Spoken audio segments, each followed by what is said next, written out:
Okay, we are now live on YouTube.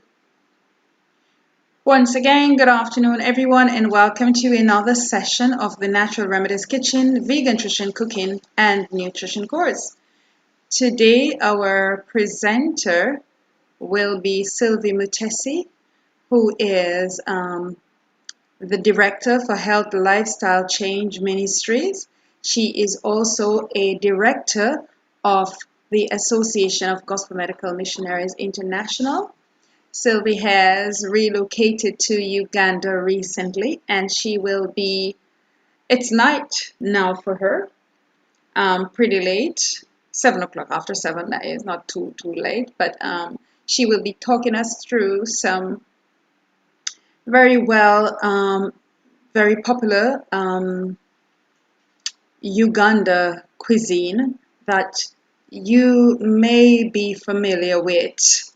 That may be called other names in other countries, but it's basically peanut sauce, how to make a lovely savory peanut sauce, and chapati bread and matoke. So Sylvie, tell me, what do you want me to start with? Welcome, and we can all undo our videos so we can see what's happening in class today. Lovely. Sylvie, what do you want me to show first? Hello, good evening, good afternoon, good morning. Good afternoon. How's everybody doing?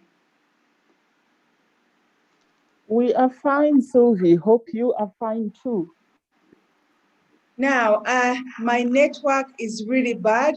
I'm really struggling with the connection. I really hope and pray that you can hear me clearly. And because of that, I'm not gonna be able, yes.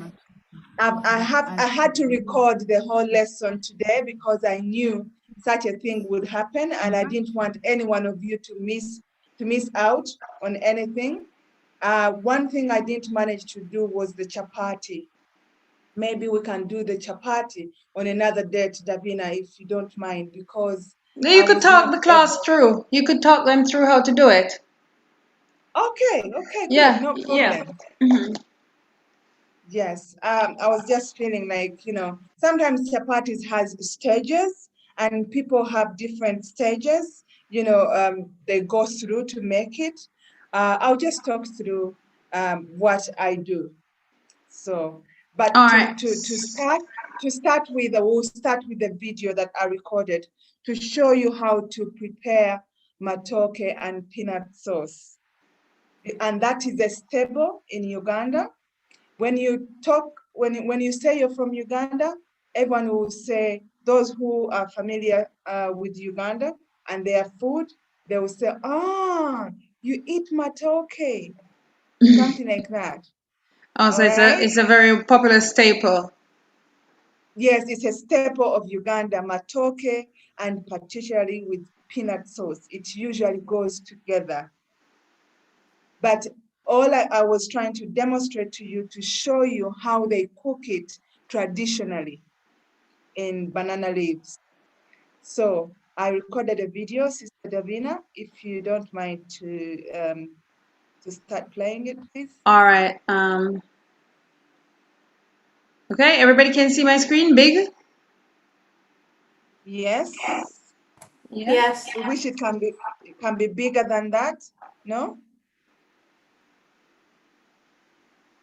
Did you record it on YouTube, no? No, on my phone. No, this is the biggest I can get it. This is the biggest. Okay. But for those who are watching on their phones, they can pinch the screen and enlarge it. Okay. All right, so I'll start again. Where I am, we call it matoke, but as a meal, we like to have matoke and peanut sauce. In a nutshell, matoke is green bananas, as you can see. You zoomed in so they can't see. I don't know if they can see. Yeah, that's it. you need the matoke, something you're going to peel the matoke on, and you shall need the green The banana leaves. matoke leaves, and also the banana fibers, which will help you to tie together your matoke. All right, so you get a kind of what do you call A this? bowl. A basket like this. My daughter just said a basket like this, and then you put the banana fibers like that, crisscross, and then you put the leaves on top of that, you know, like that, so that whatever you peel, you put it here. All right, then on top of that, when we finish, you shall see how I'm going to use these small pieces that I've cut. All right, I'll put it on top. So without a further ado, I'm just gonna start and do my matoke. Oh, wait a minute. I need a little bit of oil in my hands so that it doesn't stick in my hand. So I'm gonna get a little bit of oil. There's some oil that I used here earlier. So I'm going to get a spoon. Bear with me.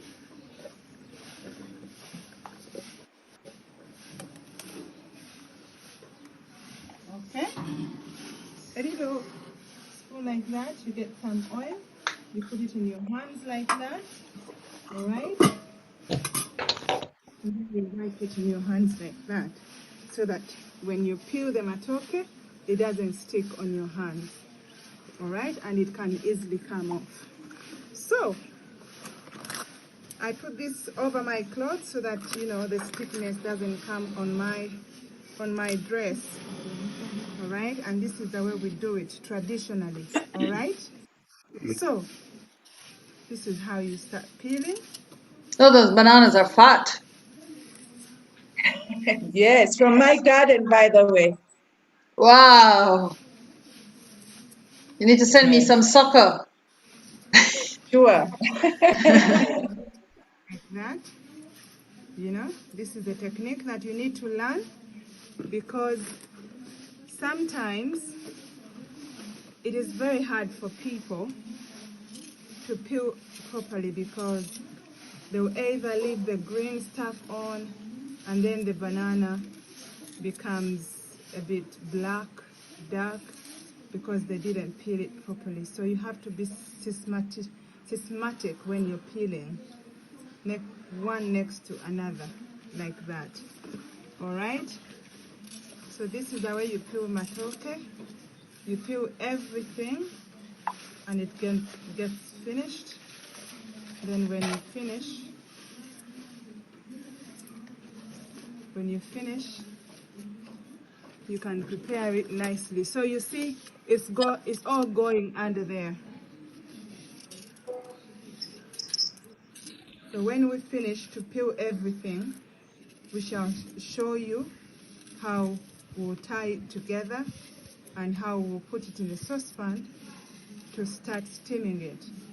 But one thing you have to keep in mind, that you are going to steam it in these banana leaves.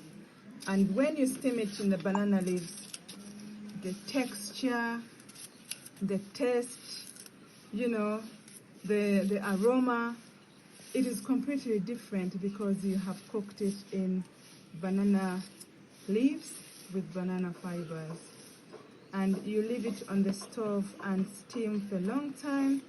After a little while, you mash it within the banana leaves, and then you put it back on the fire to steam slowly until such a time when you're ready to serve. All right, so for now we're gonna stop a little bit and we shall show you when we finish to peel everything. All right, see you later. Bye. So this is the matoke. It is time to mash it up. All right, so what I'm going to do, I'm going to lift it up get some of these, even though they are hot. Put it in my little basket like that, and then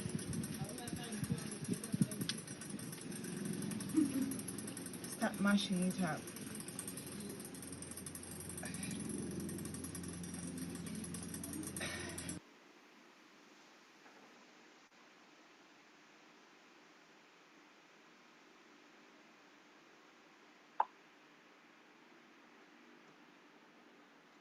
Is Has it that gone? is that the end of it? No, sorry, Frozen. it even cut out a bit of the part to show you how to cover everything. I don't know what happened. Yeah, it just moved from the banana and the matoke and the open banana leaf to the, I don't know, this is the stove. It's not like that. I'm sorry. Hmm. I'm so sorry, guys, because the video is full. I don't know why it cuts itself. It's full because I needed to show you how to, wait a minute, hold on. Can you allow me to share, Yes. please? Let me hold on. Oh yeah, share. I can share here. And yes, let me go here. See if I can get it. Share. Right. Okay, there. I think the part that was missed, where is it? Okay, so we saw the first video. Now we need to see the second one for 28 seconds. Yeah, this one. Wait a minute.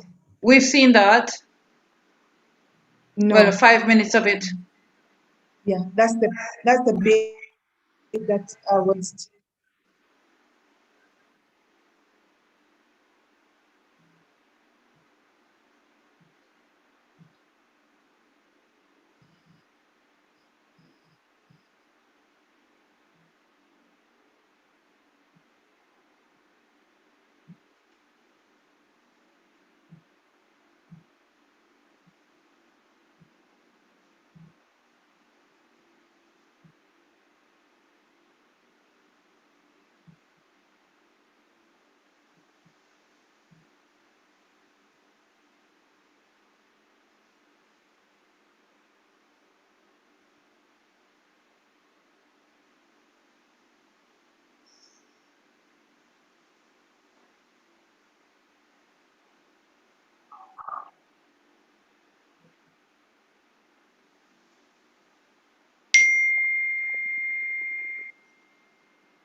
Sylvie, I don't know. Are you talk?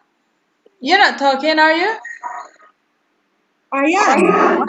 We're not hearing it, so maybe you need to just tell us. Oh no, you can't hear it? No, so just tell us what you're doing. Okay, right. So, but you can see what I'm doing. Mm-hmm. Yeah, Okay. so So after peeling, that's the way you cover it up with the banana fiber. All right. So you bring it together nicely like that. You tie it up. You tie it with the banana fiber, just like that. And then you prepare it in the saucepan, as you shall see, to get ready to go on the stove. I use the charcoal stove. I'm sure most of you are familiar with a charcoal stove. Okay, that's the way it is. So it cooks in there.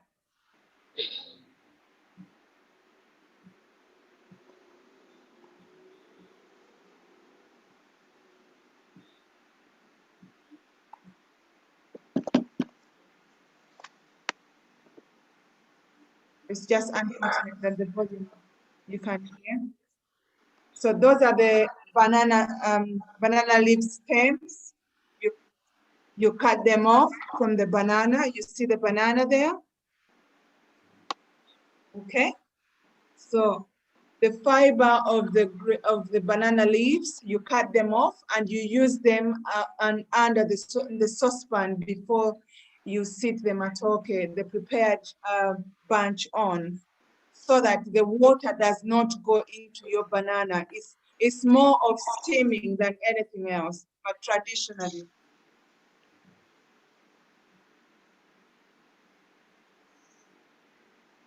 Mm-hmm.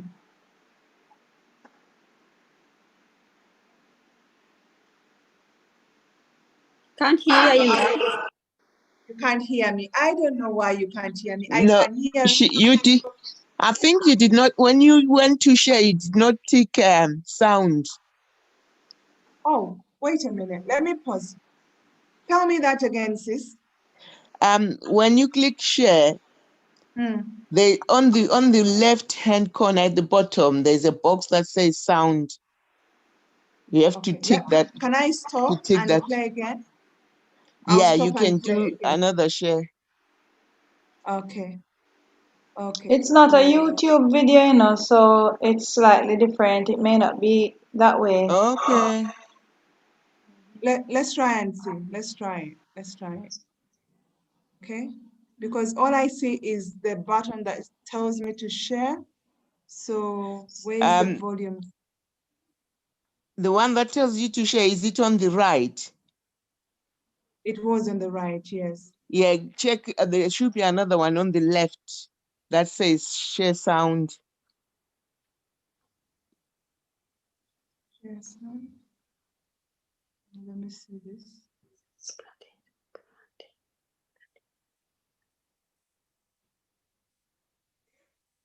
Can you hear? No. No? Don't worry, you can do it. But wait a minute. It's very important for you to hear the step by step, you see? How do you do it when you're in the UK? Do you do it that way, the traditional way, or do you have a shortcut? Oh, we have all sorts of shortcuts in the UK. There's I'll a lot of tell shortcuts. you about. Teach us the shortcut. Oh, yeah. I've seen it. Thank you, sis. I've seen it. Share the computer sound. I hope you'll be able to hear it now. How is that?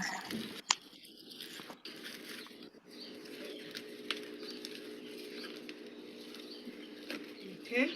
Can you hear? Then on the sides. Oh, still no sound. That and make No sure. sound? Yes, I think there is some sound. If we quiet, we'll hear it. The video, Sylvia. Otherwise, don't just rely on video. Just talk through, because that's what you were doing. The bottom, and you bring the bottom like that. All right? That's how it is. You still can't hear. The other side. Yes, we're hearing. You tuck it in. Okay? You bring the sides together and the sides together and the top, and then you bring back this together like that. And then you bring the banana fiber on top like that. All right? So you tie everything together. Sylvia, since you're not going to do all these things here, why can't you show the shortcut? You want a shortcut? Where are we going to get from? There you have it. The banana is going to steam nicely in this. I'm showing you a traditional way of cooking banana fibers. Banana leaves, I mean. The shortcut is. You'll tell us how to do the shortcut afterwards, because that's what most of us will do. We don't have the banana leaf. All right. You get your saucepan. We want the peanut sauce. You know these are those of the stems that you cut from the banana. You can show them the banana. That's the banana plantation all over. The stems are there. Around. Okay, so these are the stems that hang on the banana leaves. You cut them here. You cut them small like this. There are many in there. You put them under the saucepan. The reason being, remember you're going to steam. you don't want the food, the matoke, to sit in the water. So that's why we put the banana. So everything on the banana, literally, you use everything. The whole stem, the leaves, the banana fiber, and the matoke itself. So you use everything. Come back here. So here, everything is nice and neat. You sit it there in the saucepan and you put water. I'll put water. Give me a minute. You can pause.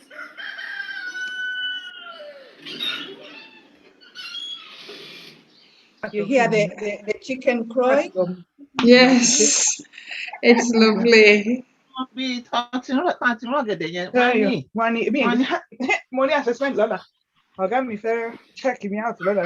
yourself, Betty or whoever it is. Wow, look at all them bananas. Wasn't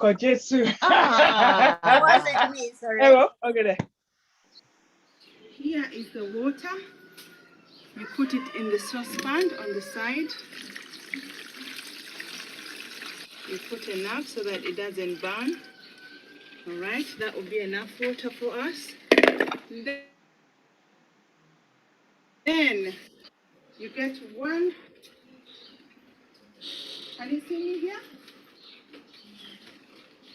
Yes. You get one of these banana leaves, the fresh one. Okay. You put it on top first, like that.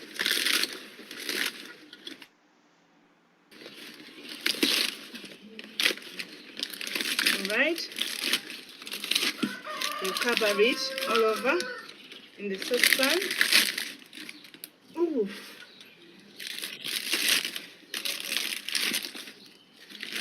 All right. And then after this stage, you get the old used leaves already. They look like this. Okay. To give more coverage on our matoke, so that the steam again doesn't escape. So could I just use a steamer in the UK with a steam basket and a pot cover? Steam basket? You know when you buy those pots that have the steam basket that comes with it? Or it have a second pot with the holes that you can use to steam? Of course. You can. Of course, you can cook matoke in so many ways. Like I'm gonna show you after this video. I'll talk you through it. But the taste is not the same. There you have it. Your matoke is nicely and prepared. It has been peeled. It has been, covered in the banana leaves and in the fiber, and is covered so that the steam doesn't escape. Then you prepare the stove where it's going to cook. In this case, we are going to use a charcoal stove. All right, so we are going to prepare the charcoal stove and we'll cook the food. We'll cook it for about maybe 40 minutes, 30 to 40 minutes. Then we'll take it off and we'll show you the next stage where we'll be mashing the bananas. Matoke is a meal. If you're going to cook it this way, it's going to take you some time. It's not something that you're going to rush into. You prepare it during the day. You know that probably you'll have your dinner, around maybe 4 or 5. But you prepare it in the morning the way I've just prepared it. You cook it, you mash it. When you finish to mash it, you put it back so that it can steam slowly and all the flavors and all the nice aroma, catches into our matoke. So at this stage, we'll show you again when we are mashing. Okay? So that is the matoke. Come right here. And as I've prepared the matoke, this is the peanut sauce. Okay? The peanut sauce, we just got the real peanuts, grinded the peanuts. After grinding the peanuts, we put it in a saucepan with water, put an onion and a tomato, and our peanut sauce looks like this. And when you eat it with matoke, it's so delicious. All right? So we'll come back again when we are mashing the matoke. Thank you. How did we do the peanut sauce? I may have missed that. Okay, peanut sauce, you literally get real peanut sauce. Can you get for me? I'll show you how they look like. Hold on a minute. Let me stop sharing this one. Peanut flour. I'll show you in a minute, and then I need to show you another video. Where is it?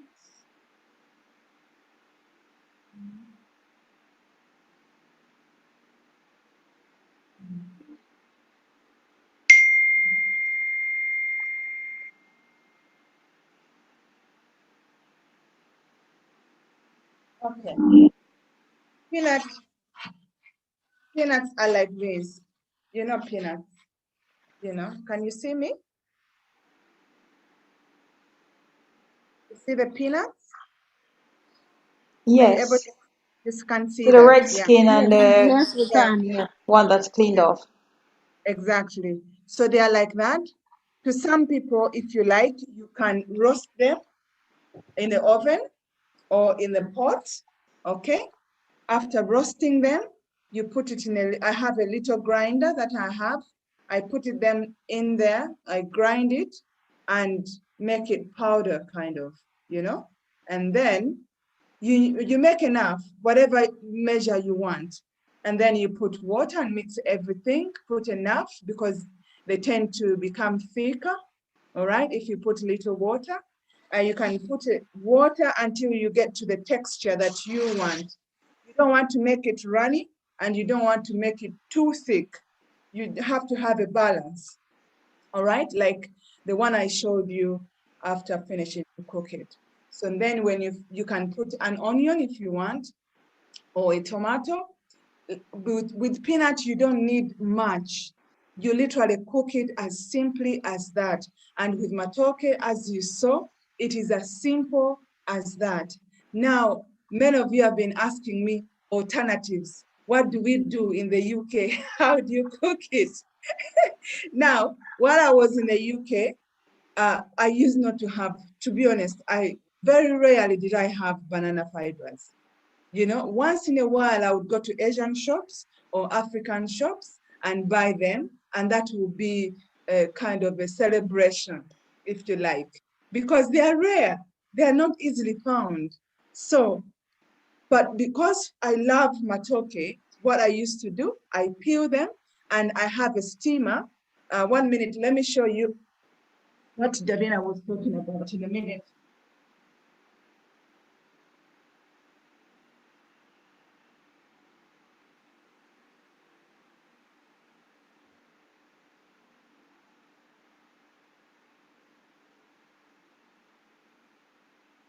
I've got a steam pot like that, all right? It has holes, you can see.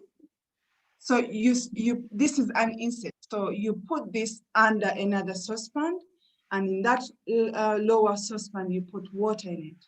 So you cover it inside here. You put the matoke here, and you steam it and mash it. Literally, it's a banana mash, if you like, or matoke mash, whatever you want to call it. But it will not taste the same way with the banana leaves, I can assure you. It will not. So that is another way of cooking matoke. Long ago, before I knew what I know now regarding health, I used to also cook them in foil. But because now I know that foil is not good for you, I no longer use it. Okay, some people use plastic bag. You get a nice plastic bags, those Tesco bags or whatever, and peel your matoke, put them in, and put hose all over the place and tie it nicely, all right? So that, because you want, the incense is to keep the steam so that it can steam. So sometimes I also don't like that procedure, because I don't like the idea of the plastic bag. Again, because of health. But those are so many other ways that people that I know, and even I before, used to cook it like that. We used to find different ways of cooking it. But before I came back to the luxury of banana fibers and banana leaves, I used to just steam it, and I mash it, and I make my peanut sauce, and I feel like I'm at home. Because it is a delicacy. It's actually very expensive. A box of matoke in Scotland, before I left, it was 35 pounds a box. And those literally, like, I think two bunches. You know, a bunch of banana? 8 kilograms. Yeah, exactly. Just 8 so kilograms. It used to 35 pounds. So to eat it in the UK, it's a delicacy. It's expensive. But because you love it and you miss it, we used to buy it at least once a week or once every 2 weeks. So that is the matoke. I want to show you the finished product. Bear with me. Can I ask you a question, Sylvia? Yes, please, go ahead. Can we use, instead of foil paper, can we use like baking, is it parchment? You know, this parchment, is it not healthy? Parchment paper, no. Parchment paper wouldn't hold it. It would not hold it in place. You know how it is. Parchment paper is very kind of flat. You can't fold it, you can't mold it. When you try to do that, it breaks. So it wouldn't do a good job, no. But if you can use it, find a way to use it, will it be healthy? It will be okay instead of... Well, I guess if you got a plastic bag, all right, I don't know. I don't know, because I'm trying to work out the science of the parchment paper. Because first of all, to steam the matoke properly, you must put holes for the steam to come through. So if you put holes in a parchment paper, it's gonna break. You see what I mean? Yeah. Yes. Some questions it will break. In the chat. I've Sorry? put some questions in the chat. Oh, you have? Yeah, Okay. Wait a minute. Let me have a look. Let me see the chart. I can ask you, is it plantains or banana you are using? Is it plantains or is it banana? No, it's green banana. Okay. Not the bananas that we eat, but the green banana. Okay. And I know in Caribbean, they do have green banana. Okay. Because it looks so large like plantains. That's why I asked the question. So. No, it's just a health one, but it's not plantain. It's a banana. The second question was, what if you cook it with the skin, then peel it? Because we normally boil banana or plantains with the skin. Then you peel it after that. Can you boil it with the skin? If you don't have a steamer there, or you don't want to wrap it, is it okay to boil it with the skin, then mash it? Is that another way? Yes, absolutely. Yes, you can. Yes, you can. You can. I usually don't like to cook it like that, but I've seen so many of my friends, they cook it like that, most especially those people who have matoke in their original countries, and they're not really from Uganda, because Ugandans, they either cook it and steam it, or cook it in foil or in plastic bags, because there's something they want to get out of matoke. When they talk about matoke, they want that nice mashed matoke, you know? But for other countries, I see that they cook it so many different ways. Some of the people, like you said, they cook it, they don't peel it. And then when it's cooked, they steam it without peeling. When it's done, they just take off the peels and mash it or eat it like that with any sauce. Yeah, so there's so many ways to cooking matoke or cooking green bananas. Sylvie, can I make a suggestion for those who are in the UK or the US? They could Yes. get those bamboo steamers from the Asian shops Yes. and use those, and then maybe have, just a banana leaf in there, inside that bamboo steamer, and then use that. I think Yeah. that's the closest thing to the Absolutely. traditional method you're talking about. That is the closest thing Yeah. to what I've been showing you. Yes, yes, absolutely. Because I think the essence is steaming. And if you want the flavor and to get that, the banana leaf thing, as long as you have a banana leaf and you're putting it in something that is like a steamer, it can do the job and you can still enjoy your matoke. Yes. So I And then wanted to show you Sylvia, the finished so, product. Sylvia, Yes. can I ask you this question? So Sure. apart from the flavor, is the pinkish color that the matoke has, does that also come from the banana? I mean, from steaming it in the banana leaf. Did you say the pinkish? Yes, not the groundnut sauce, right?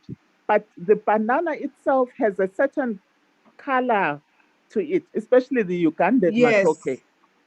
Yeah. Yes.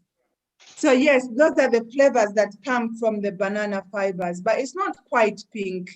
Yeah, it's, I don't know which color is that. It gives Whatever that, color it is, yes. yeah, whatever it is, but Yeah. that's the flavor that comes from the banana leaf, and that's what makes it special, because it gives it that aroma from the banana leaves and the steaming and the long cooking. It makes the texture, and when you eat it with peanut sauce or any other sauce, some people, those who eat meat, they eat it with meat or chicken, whatever, but they usually, whoever cooks matoke, peanut sauce must be on the side. And of course, vegetables, any type of vegetables, spinach or anything. So, Sister Davina, I want to show you the finished product. My hand is up. How long do you steam it?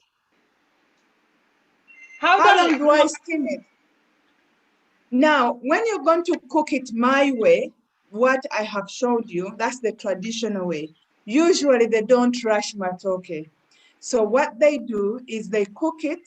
I think I showed you that part when I was mashing it. Yeah.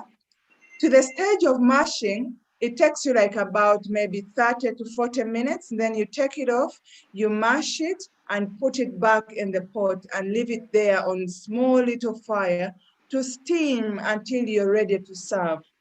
Yeah, it is something that you don't rush. You prepare way in advance and you leave it on the fire, on small fire, and you do other things until you're ready to serve, and your matoke will still be nice and soft and lovely.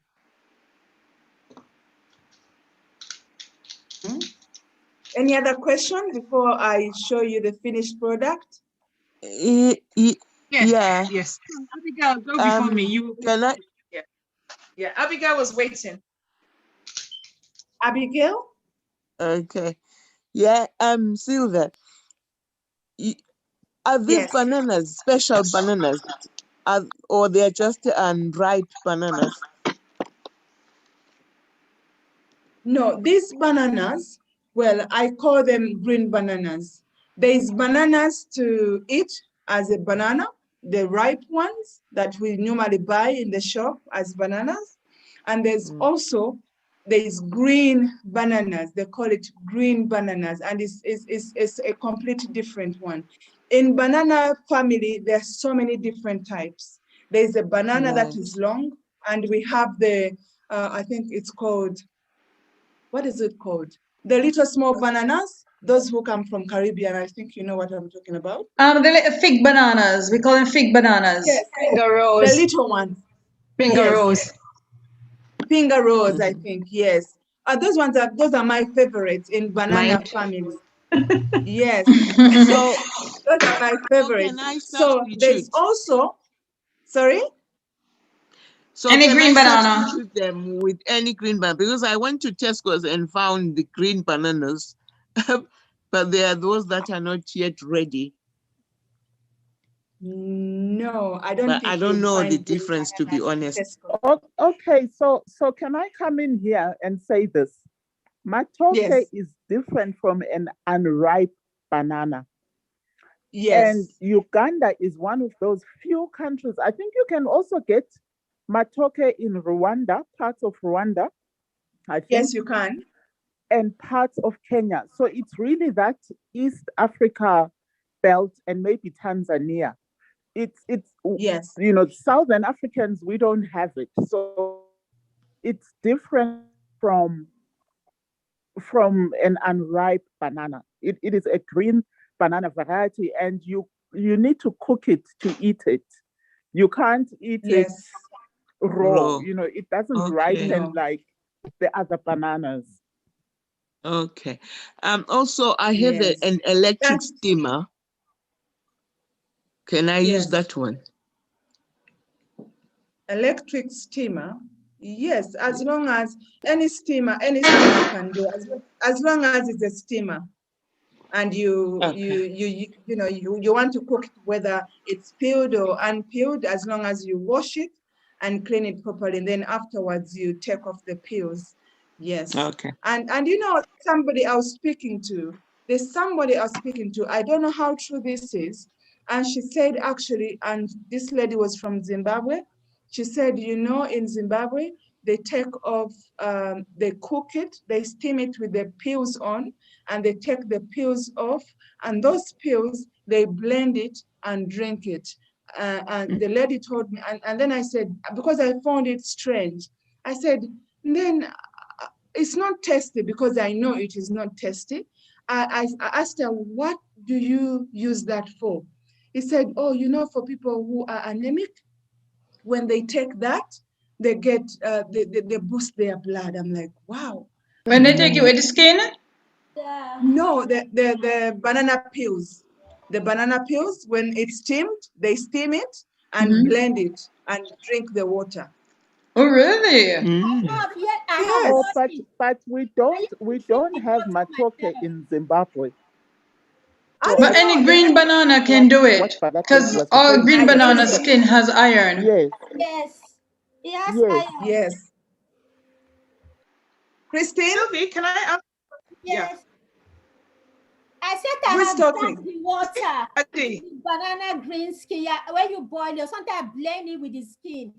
There was a time I wasn't well, so I blend it with the skin and then cook it, then eat it, yeah, with the skin. All right. You see? There you go. Iron. Yes. Fantastic. Yeah. Well, every day is a school. Okay. That's another testimony. Yeah. Yes. Yes. I'm trying to greet you in your. Hello, who is talking? I don't know who's talking. My name is Florence. Yeah. Hi, Agandi.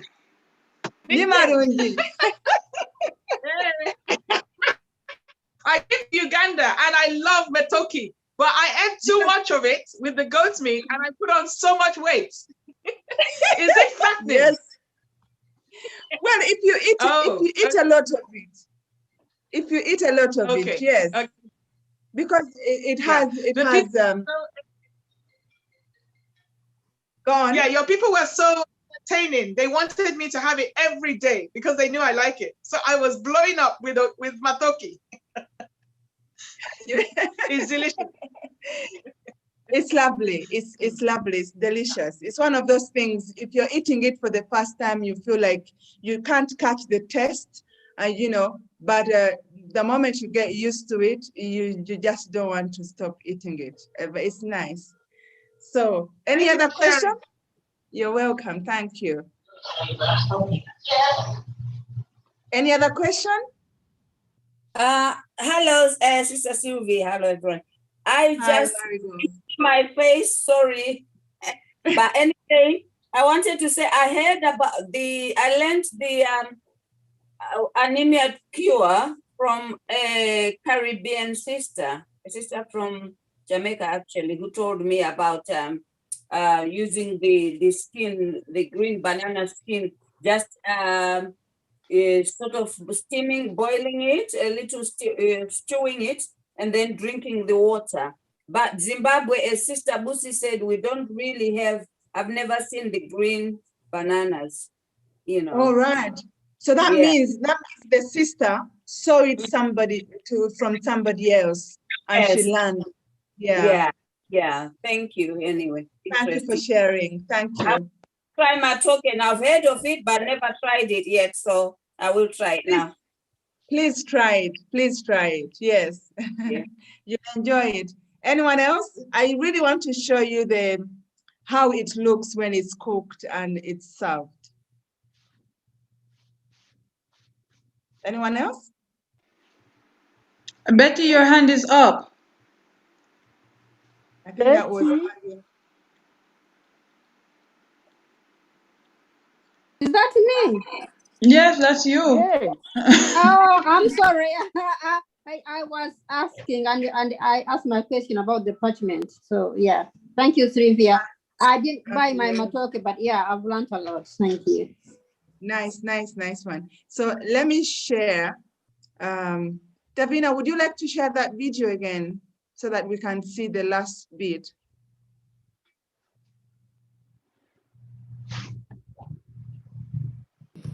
Yes, that's. We call it matoke. Let's go forward a bit. No, all right. So this is the way you play. So for now, we're gonna stop a little bit, and we shall show you when we finish to peel everything. All right. See you later. Bye. So this is the matoke. That's me mashing. You can move forward because I think that was seen. I'm going to lift this, even though they are hot. Put it in my little basket like that. And then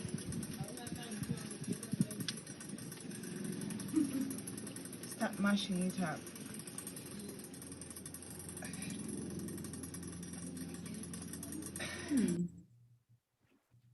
Is that the last bit?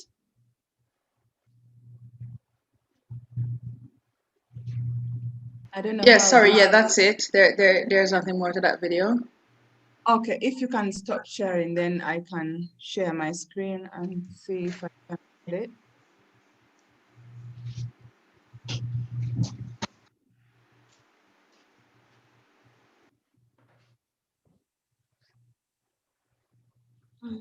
It's on here. Ready? No. Okay. The next step is to all right? So oh, it's not this one. Hold on 1 minute, please.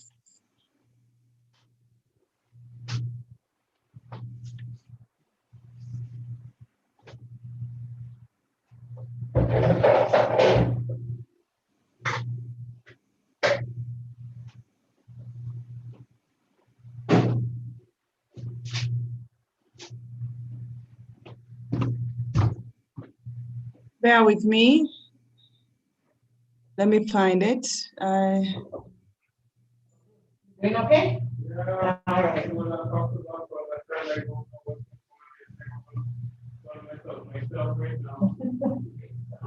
No way to fill a hole.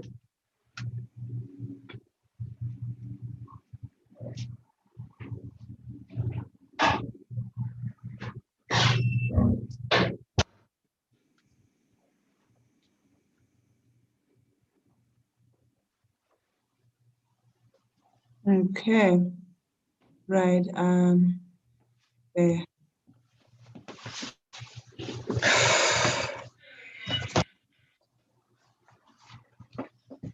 Share screen, and there, that's the one I need. Okay, that's when we're about to serve. This is our matoke. Can you all hear? Ready to be served.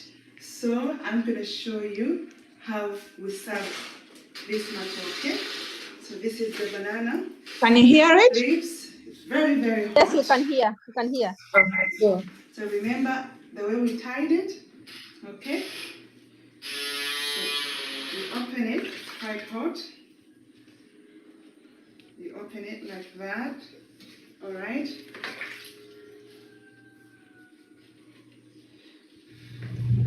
Very, very hot. You need to be very careful and have some water, to touch in. All right. You're gonna see how the matoke is all nicely steamed. Really hot. Remember our small leaf, that one that we added? In Uganda we call it, is it kauwo or something like that? Kauwo, that small leaf there. Long ago when they used to cook this matoke in the village, they would make kind of a table down on the floor and everybody sits in the circle, and your mother or your auntie or your granny, uses this small one like this, fold it nicely like that, all right, okay, and serves matoke like that. So she used to do like that. Get it out and put it on a plate like that, But nowadays, people don't really follow the tradition because it kind of, they feel like it's too much.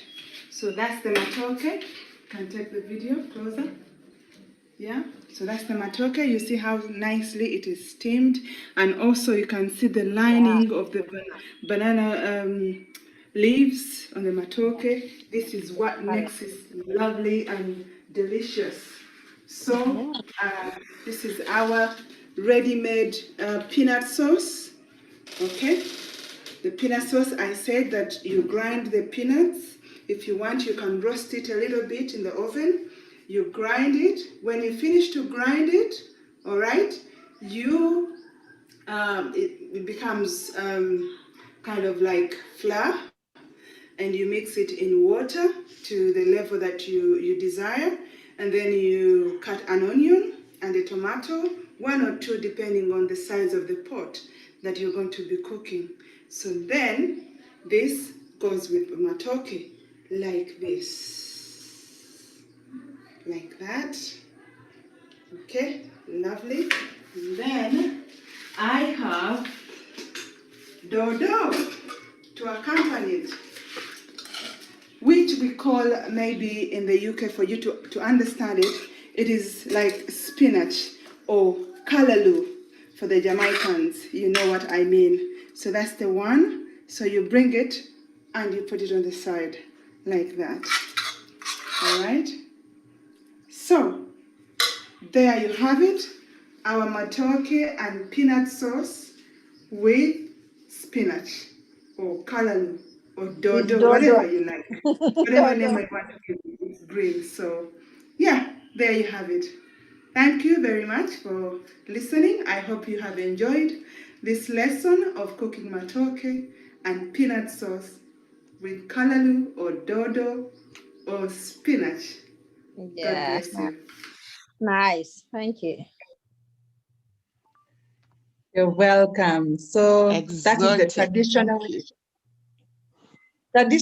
of cooking matoke. I hope you have enjoyed the lesson. And I hope each one of you is going to look for matoke and cook it in your own way. You can steam it and just try it and see how it is. It's very easy to make. It is the easiest way. I've showed you the longest traditional way. You can make it shorter, whichever way you want. The choice is absolutely yours. I hope you have enjoyed the lesson. Bye, Sylvie. Yeah, thank you.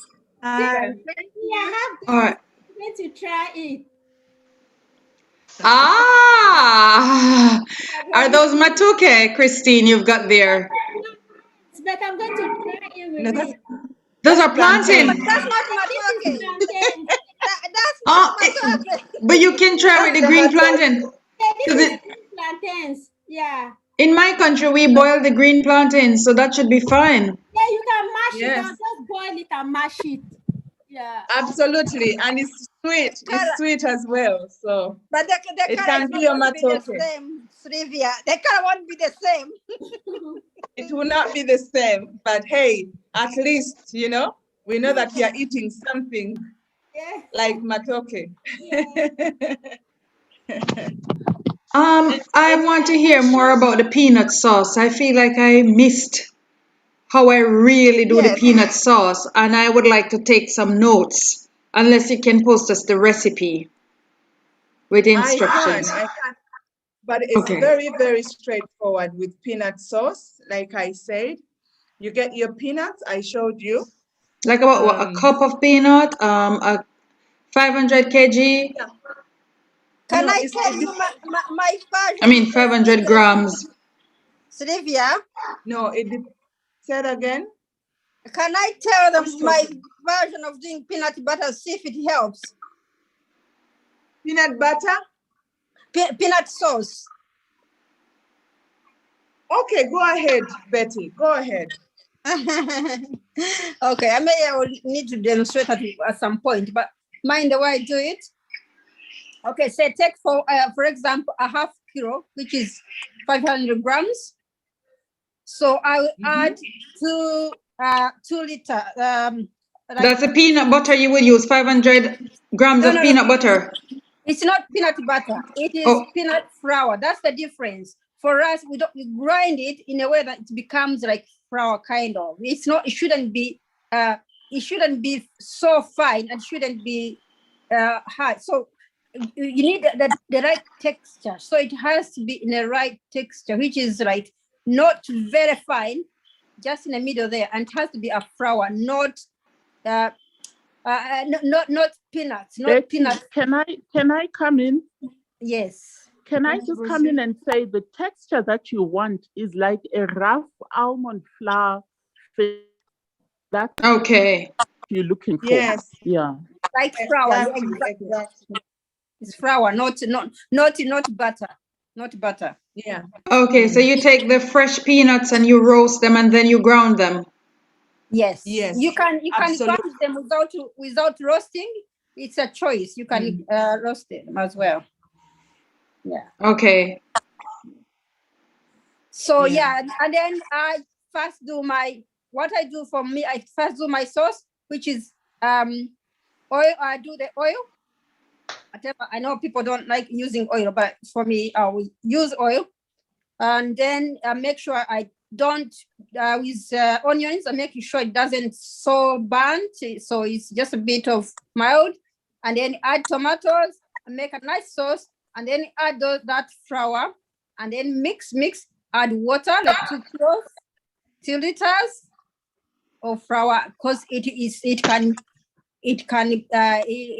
does come so it thickens so easily. So it thickens, so you want the text whatever you want. You don't want so runny and don't want to be thick, so thick. So that's how I do mine, and I boil it for like half an hour to an hour. Make sure it has got a nice, it takes time. Boil in very low heat and then stove, and then comes out nicely with a nice color. So you add onion and garlic and things like that to it? Yeah, and all the herbs you want to put and spices. At what stage? At the stage you want it. No, what stage do you add that? Do you saute? So, okay, all right, let's say we start again from stage 1. Let me see if I can help us to put this recipe together. Stage 1, you get 500 grams of peanuts, raw peanuts. And you roast these peanuts by putting them in your oven for about 15 to 20 minutes. Yeah. Shaking them so they get they on both sides can get done. Yeah. Right. Then you take these out. Do you cool them down before you pound them? Yes, have to be cooled. Have to be cooled, okay. So cool them down for about half an hour, leave them in the open air and they will cool down. And then you add this. Surely we don't have what to pound it, so we will put this in our food processor to ground it to a rough like flour consistency. Yeah. Okay. And And while that is being done, then you saute in some oil what your onion and your garlic and herbs. But you will have done that one way before even process, and then the thing is there. That red sauce, I call it red sauce because when it comes out with onions, and those whatever you add, as long as there is tomatoes, it will come out red, isn't it? It will come out red. But the red, if you want, it's the herbs you add, the spices you add, we change the color according to the way you want it to look like. Remember, we haven't put the flour in as yet. The flour is still in the food processor. So what I want to know is when you put the oil on the fire, what do you do next when the oil is on the fire? Do you put anything in the oil or you just heat the oil and then you put onions? So you use about... Can I say something? Yes, Miss Sylvie. Yes, I'm sorry. I couldn't quite hear because of the signal. I don't know if you can hear me properly. Yeah, we're hearing you but clearly. I picked up. Betty, thank you for sharing. But one thing I want to mention is peanut have got their natural oils. Yeah, it's true. Their natural oils. So please, when you're cooking it, do not add oil in it. Okay. And the best way is to cook it as simple as possible because it creates its natural oil. The more you leave it on the fire, you will see Okay, the Sylvie, oil in that start case then, I would need you to talk us through it so we can write the recipe down so we could follow it. I'm sure Lena is hoping to hear something clear that she can follow, likewise myself. All right, so I am writing. It's breaking. Okay, I'm going to go through step breaking. I can't hear you. Okay, step 1, 500 grams of raw peanuts, right? Roasted first. 500 grams of raw peanut roasted for 15 to 20 minutes. And then cool for 30 minutes. And then pounded. And we will use our food processor. Pounded to a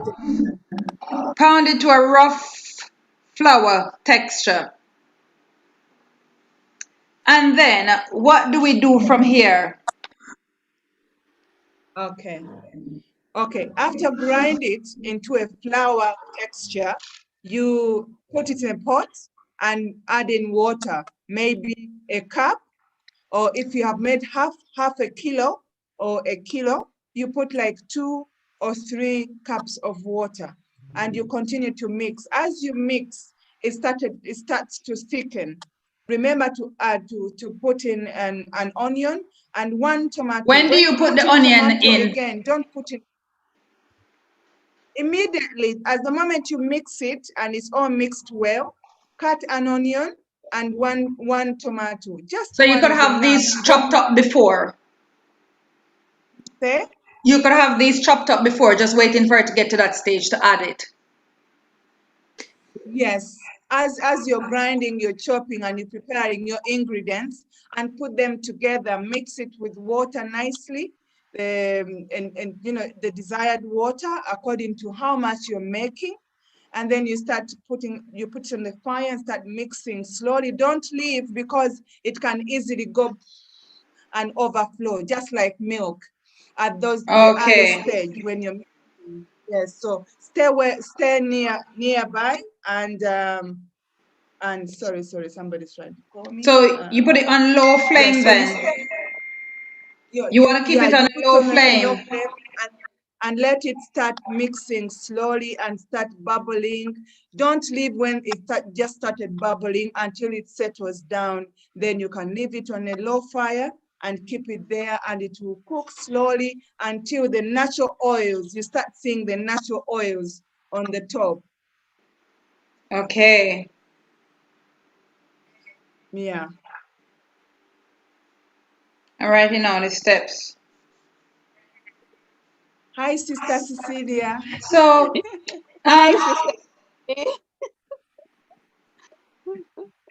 about how many onions do you add to this? About 2 large onions, 3 large onions?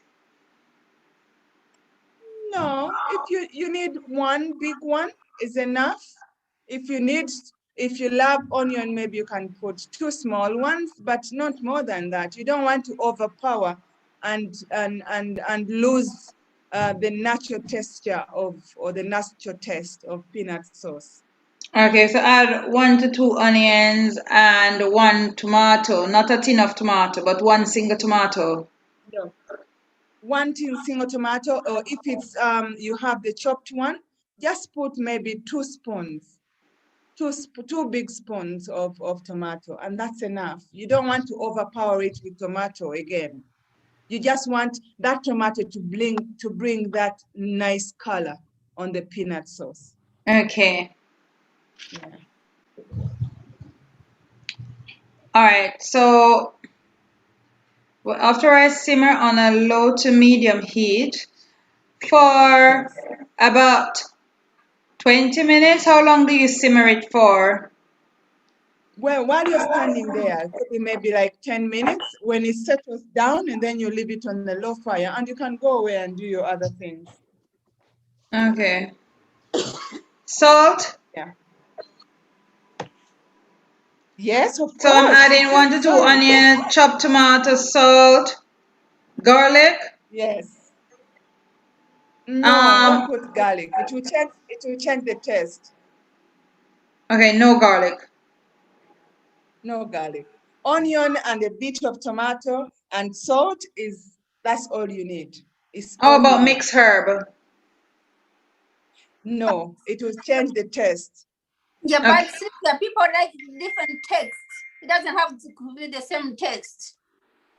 The texture. I think I know, but you are talking from about my traditional way. experience, Yeah.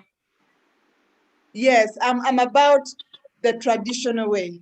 Yeah. So people can go in their kitchen and explore and put in this, put in that, and then you see the taste until you get to a comfortable place where I say, okay, I'll not add this or I'll not add this, But what I'm telling you is from experience. I've added all those things and never tasted the same. So that's why I'm saying that. Okay, we're keeping it simple to the traditional way, and then we can explore with our flavors that we like from our own palate and herbs that we have in our own country. Yeah. Onions is available to everyone. Likewise, tomato. Are we shelling the peanuts when we roast them? Say that again, Mato? Yeah. Are we shelling the peanuts after they're roasted? Are we taking them out of the red skin?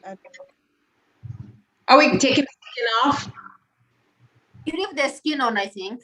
We getting rid of the fiber, the skin on the outside? The skin on. Okay. No, not the outer bit, not the brown bit. The red skin, the red skin. The red skin, yes, but not the hard part. No, the husk, outer the part. husk No, we you take shell off. them. Okay. So you see that? Yeah. Okay, so it's okay with the skin on. Yeah. Yeah, you leave it on. Sylvie, one question that I have is that I know in Uganda, your peanuts tend to be the red skin peanut. Now, can the white skin peanut work as well? White skin peanut? It works, it works the same. So you have the but the red color won't skin be the peanut, same. and then it's not white as in, but it's pinkish. So would that work as well? That does work. Does work. I used it before and it works for me, but the color doesn't come the same. Doesn't look the same. Yeah, but the texture, yeah. Okay, so the recommendation then should be they should look for the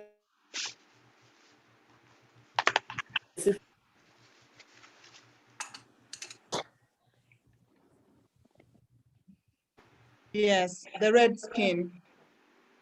But I'm sure the white can also work, you know? Well, Yeah, I don't know about the texture.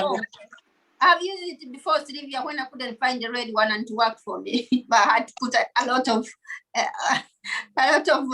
spices to make it. Spices. Yeah, spices and to make it. Okay. So I probably won't find red or white skin peanut. I'll probably find peeled peanuts. How will that work? Let me tell you something. There's a time, okay? Sorry, I'm gonna have to change the position because my battery is running off. Yeah. There's a time in the UK when I could not get peanuts, all right? Because it's also a delicacy, and whenever you find it, it's still expensive if you can find it. But there are times when you can go in the shops and you're looking for them and you can't find them. And you really want to have kind of a peanut sauce kind of thing. And you know what I used to do? You can try this in your kitchen. And it used to make, you know, we used to make it work in a way. We used to use peanut butter. And I'll tell you how to make. Now this is what I want to hear. Make peanut butter. Because it's everywhere, it's readily available. So I used to get peanut sauce, you know, peanut butter, yeah? Yeah.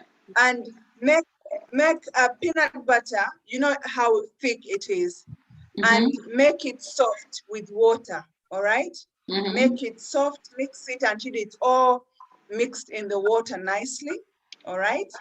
And I cook it, I put it in the stove, and I put onion, or this is what I used to do actually. No, let me retaliate. You know, broccoli, I used to like to cook it with broccoli or spinach, all right?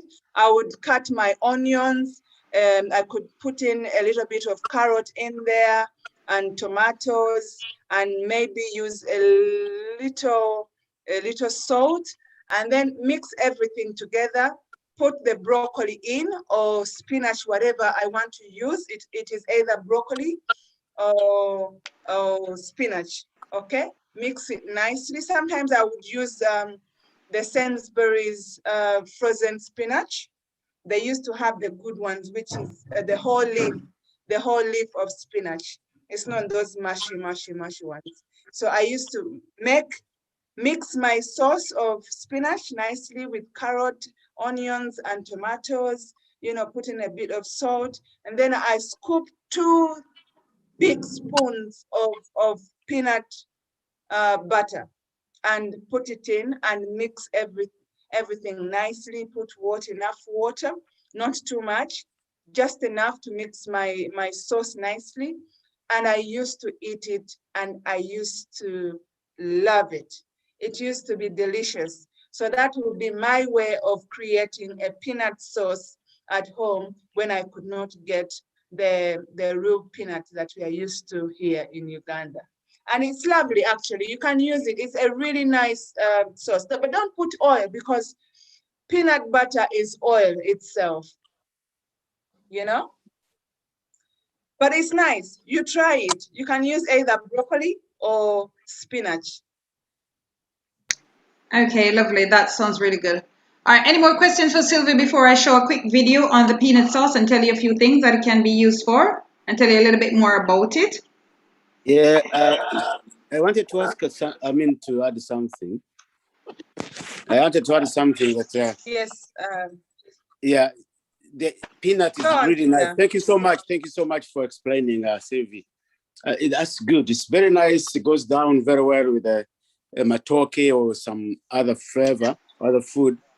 However, that is one way you can do it. But also you can add other things, as we have explained. You can put fish for those who love fish. No. This is a vegan course, so no fish. Okay. So if you can, I was saying for those who love fish, but you can also add all sorts of vegetables in there, and they will be very nice. Cassava leaves. Those who come from the center of Africa, they like, and West Africa, they like cassava leaves. They can be very well mixed. It just works like spinach. Yes. It's the best. I mean, when you have that peanut sauce, you cannot go wrong with any most of our traditional foods. Wow. And you can flavor it the way you want. You can also add cabbage and carrots as well into that sauce. Yes. With onion and tomato as well. You have to be creativity. Yeah, you can. And but one caution on men: do not eat too much of peanut sauce. It's not very good for men to eat too much.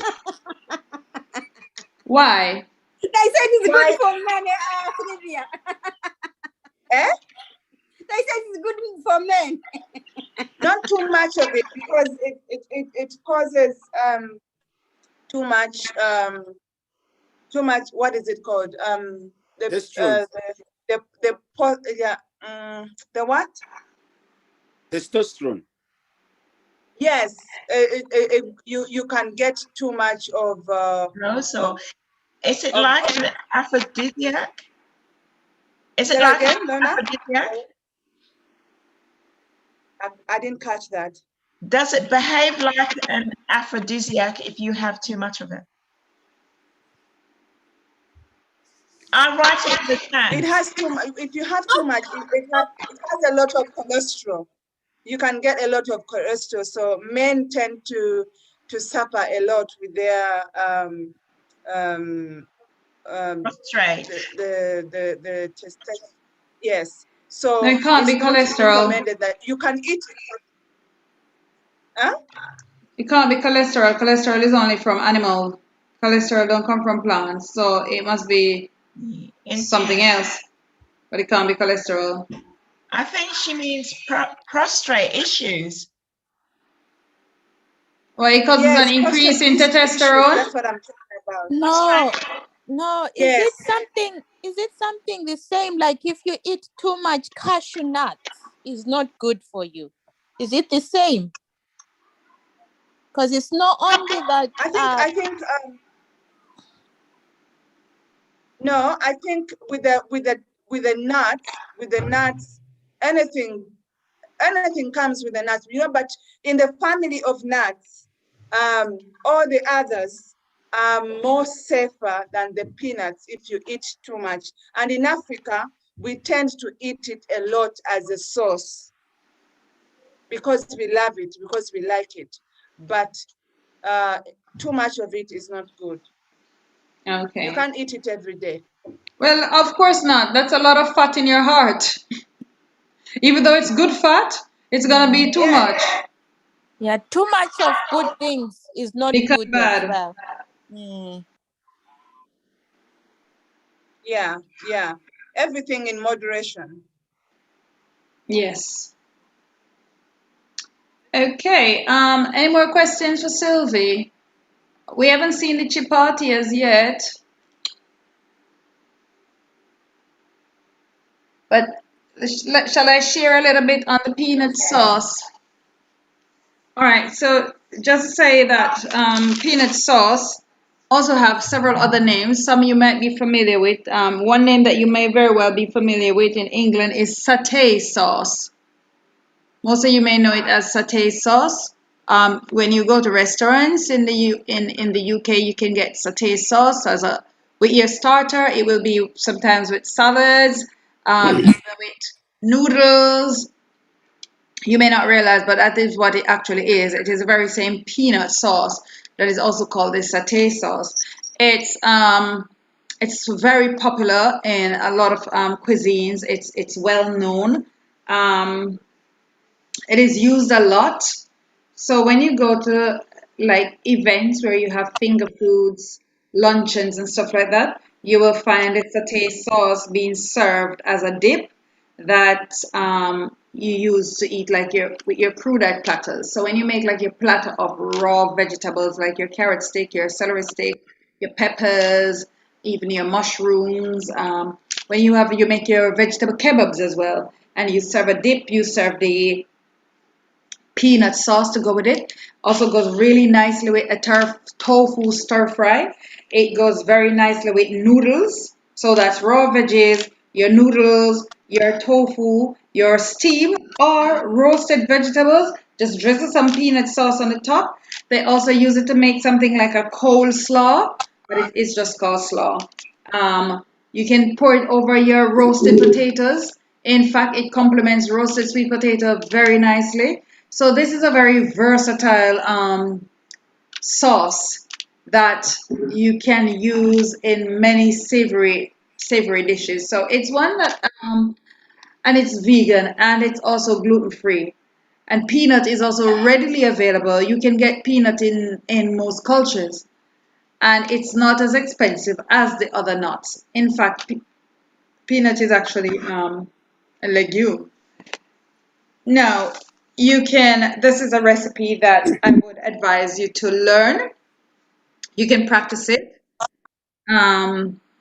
Sylvia just told us a number of very simple ways. You also make your own peanut butter. In fact, you could try this recipe with other nuts as well if you have other nuts. But I mean, for a main course recipe like this, I would say go for the peanuts because that's probably the cheapest one to use in a main course dish. But if you have an abundance of other nuts, because maybe you have a couple of cashew trees at home and it's in season and they're ripening and dropping, you could use some cashew nuts or some other type of nuts and give this very same recipe a try. You could get your noodles, so you get some rice noodles or any other type of noodles, some flat noodles. You boil your noodles, you thread some red cabbage, you thread some carrot, you thread some courgette, and you mix them in all together with some of your peanut sauce and your noodles. Makes an absolutely delicious dish. With that, you use some of your liquid amino or liquid smoke with that, or some smoked paprika. Makes a fantastic noodle dish. All right, so I am gonna, let's see if I find a quick video just to show you. Oh, Sylvia, you're gonna talk us through chapati? Sister Davina, I can't really hear you. I don't know if everyone else is struggling like me. Oh, I'm saying, are you gonna talk us through chapati?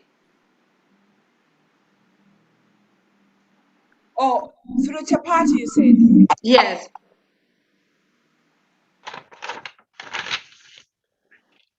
Let me.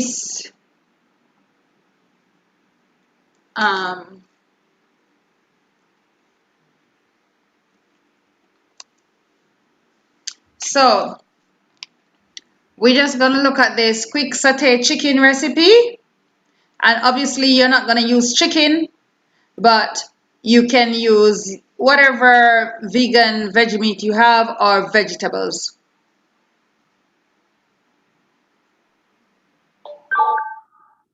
Hold on, let me stop sharing that and go back.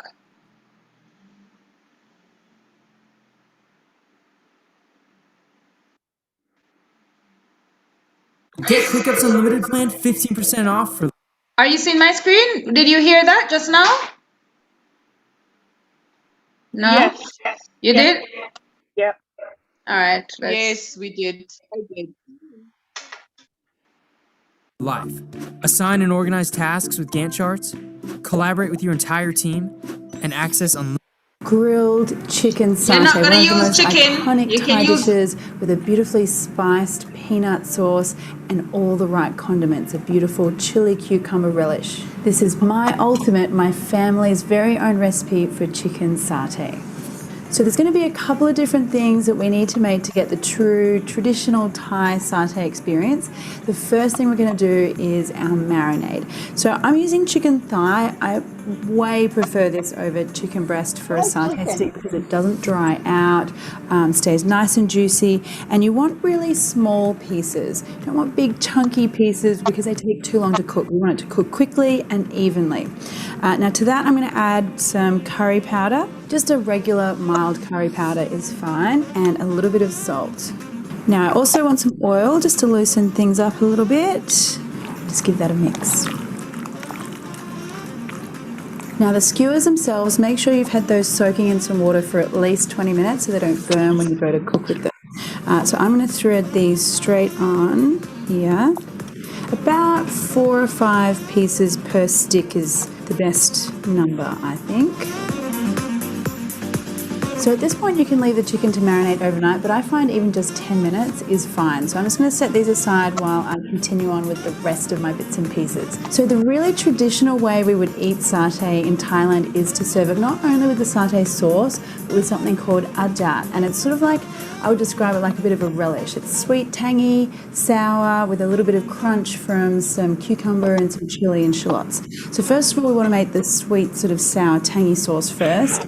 And I just need some sugar and some vinegar, just plain old white vinegar, and a little dash of salt. Now all you need to do is just cook this until the sugar has dissolved.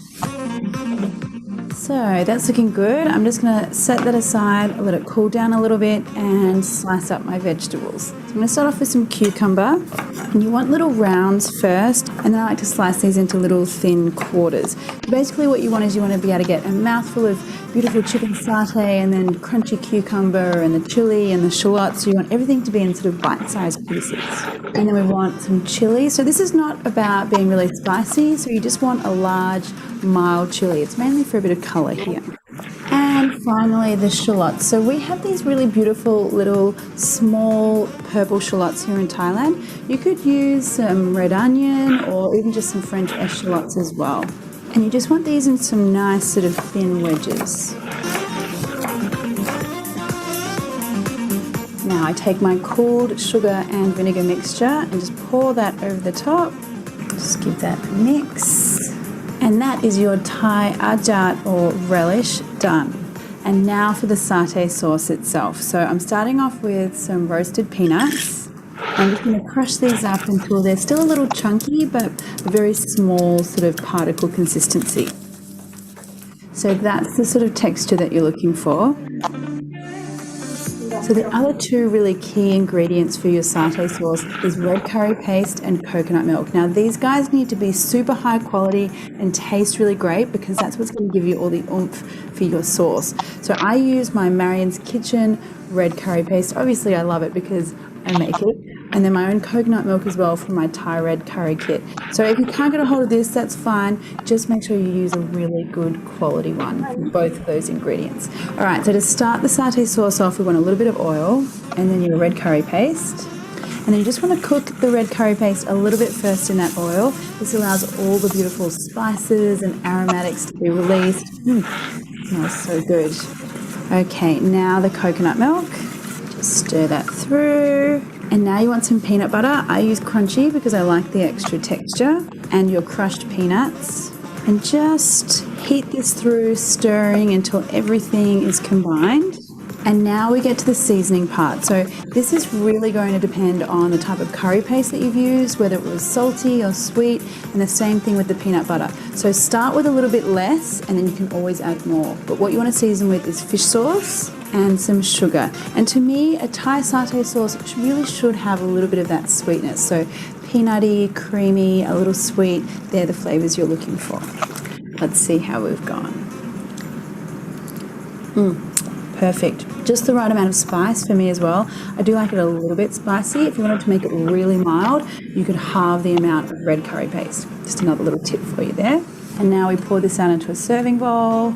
And all that's left now is to cook our chicken satays.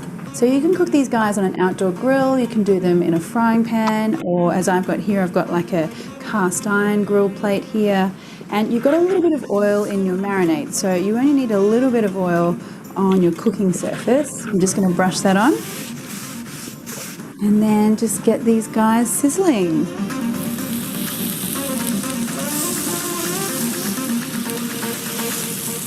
Okay, so these are looking fantastic. About 5 or 6 minutes all up. Just keep turning them until they're beautifully cooked through, a little bit charry at the edges, and then get them out onto a serving plate.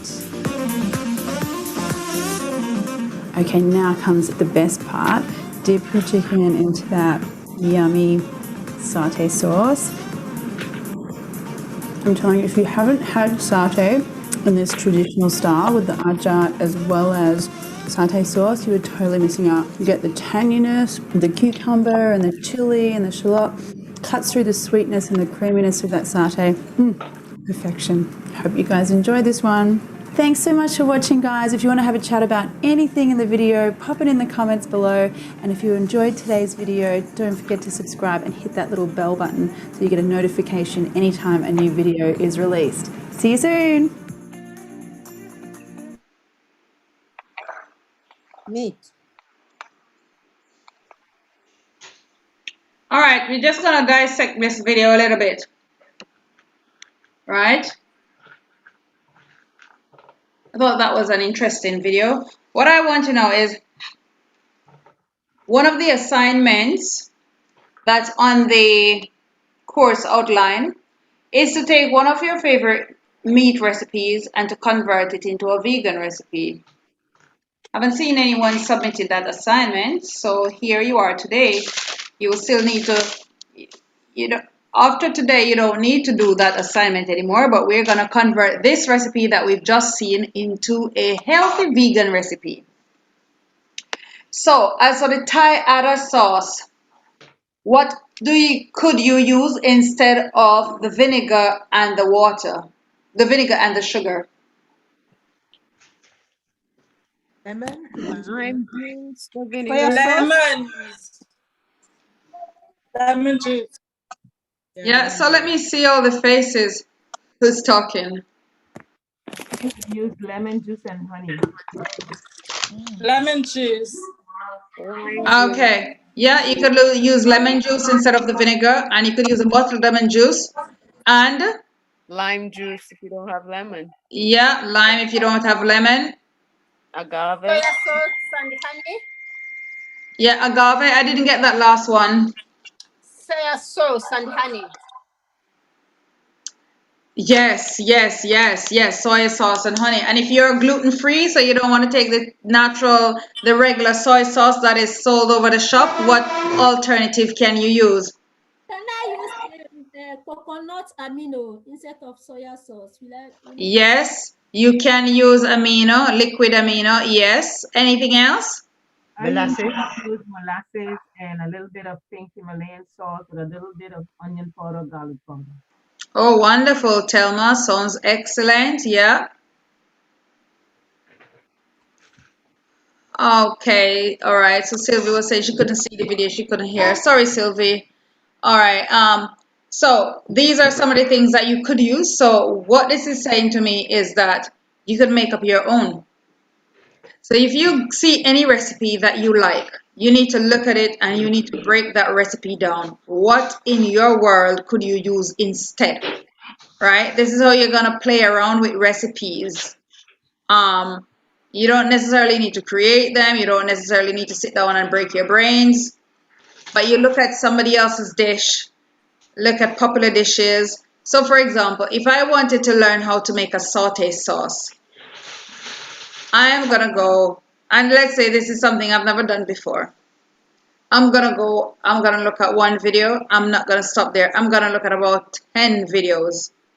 I'm looking at the grannies from the culture. Firstly, I'm going on Google to find out a bit of background, historical background about that particular recipe.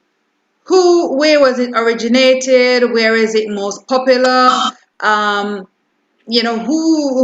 takes it on a high level? Whose cuisine brings it, make it known around the world? I want to know all of that first. And then I am going to go on YouTube and I'm going to search firstly for a granny. You know why? Granny's gonna do it the original old school way, and you can't get it wrong, right? But guess what now? I'm also gonna look for some modern young chefs that are just coming out of school, because they're gonna have a much faster recipe than Granny. Granny's gonna stay in the kitchen all day. Right? So I am looking at these scopes. Then I'm also looking for those people. So let's say it's a Thai recipe. I'm also going to look for the nice Caucasian man from America who is practicing this Thai recipe. Because guess what? He's just going to use the ingredients that he has in his country. And he's going to make something which is not going to be exactly the same, but it's going to taste good and others still going to like it. But of course, somebody from Thailand would probably tell him off. And they would probably be so upset they probably wouldn't eat it. But truth is, you and I would probably enjoy it nonetheless. And he'd probably even make it even shorter. And he'll probably have ingredients that we have, right? So I'm going to look for his videos as well. And I'm going to look for several videos of the same thing. And then I am making notes along the way. From everybody, you're going to get different tips. Everybody's going to give you some tips that the other one never told you. And you're going to make notes of all the different tips. And then I look at it and, okay, I am so not going to do Granny's way because that's going to take forever. I don't like that young girl's way because I'm sure that is missing that the Granny had, and it probably make it taste even better. So I'm going to add that. You're going to compile your own recipe. And then you're going to go in your kitchen and you're going to give that a try. All right? So that's how you want to dissect a recipe, and all your very own recipes from your own culture. That's where you want to start first. From your very own culture, when you used to eat meat, you're going to look at what was my favorite meat. I used to love that oxtail. But how can I recapture that flavor without the cholesterol, without the hormones, without the antibiotics, and without this stress of debt and abuse? How can I capture that very similar flavor with my vegan dishes? So, okay, I need something that looks and have a texture of meat, firstly, to work with. So let's try first with one of my veggie meat. Later on, if I don't want to use veggie meat, maybe I can try with some vegetable. But let's go the closest to some meat, some veggie meat. And you're going to look at the ingredients that you use to season the oxtail that makes it what it is, that everybody in the culture uses. You know, what are some of the ingredients that you would use in your oxtail, your brown stew oxtail? Lena, I know you don't have an oxtail. No, but what are some of the ingredients you would use in a beef, like a roast beef, a brown stew beef dish? I have no idea. I'm not making beef. I am born a vegetarian.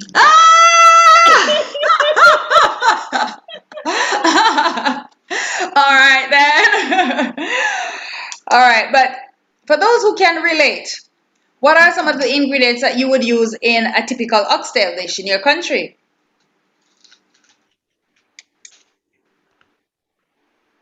You're all born vegetarians? I'm guessing thyme. Thyme. You can't go wrong with fresh thyme. Can't go wrong with fresh thyme. All right, excellent. So you know that you're gonna make your own vegan oxtail. You're gonna get yourself a nice big bunch of thyme. Because one, if an oxtail recipe calls for a quarter bunch of thyme, for your vegan recipe, you're gonna double that. So you're gonna use half bunch of thyme or even more. All right.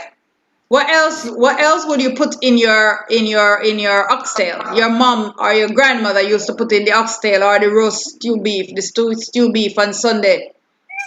Well, I don't know if you'll use that, but we used to put the Maggie cubes. Your grandmother never put the Maggie cubes, Dale. I'm telling you that. That's our generation. And then she used what? They love to cook with golden ray in the Caribbean. A bit of golden ray. Oh, so she would put a little butter. You can use some vegan butter. You could use some vegan butter if that is what is going to capture the flavor in your country. Yeah, and the saute onion and garlic. We cook with a lot of onion and garlic. You saute it first to bring out the flavor. Yeah. Okay, so that you can do, and I'm telling you, you want to double your seasoning for your veggie meats, especially that dry soya. That's why it tastes so bad when you get it at church potlucks, because it's not seasoned properly. All right. So do you advise it season overnight? Because sometimes, yeah, you know it has a lot in it, but you're not tasting the flavor in it. So just leave it overnight like you would leave meat. Yes, you definitely want to marinate it overnight. Okay. Mm-hmm. Mushroom. Mushroom? Yeah. What did you say about mushroom? I think the place of meat, you can use mushroom as well. Yes, you can. You can. So what you want to do, you want to look at a recipe that is very common in your country, and you want to look at the different herbs that is normally used in that recipe, and you want to make note of those, and you want to get those very same herbs, right? So let's say you normally have some seasoning that they sell on the shelf that's called, let's say it's called oxtail seasoning, right? You get that bottle and you read the herbs that are in it, and you source those herbs and you make your own natural one. But remember, you want to double the amount that you are using on your vegan meat, because especially, as I say, the dry soya, as you probably already know, it's absolutely flavorless. It's flavorless, so however it comes out, it is the flavor that you gave it.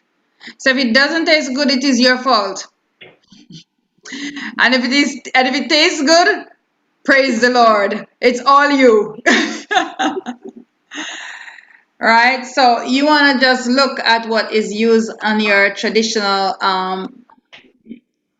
meat dishes, and double up those herbs on your vegan dishes, right? To create a very similar flavor. And things like your liquid amino, your smoked paprika, your tamari, you want to have these things in your cupboard that helps you with seasoning. And I saw someone posted a vegan Worcester sauce yesterday, and in the group. That's a good one. I'm gonna look for that, get myself a case, and I'm hoping I like it, because I have no way of returning it, since that case will be coming all the way to Jamaica. But then I can't buy one single bottle, because I'm too far away and have to pay too much for shipping to buy one single bottle. So I will risk and take my chances with a case.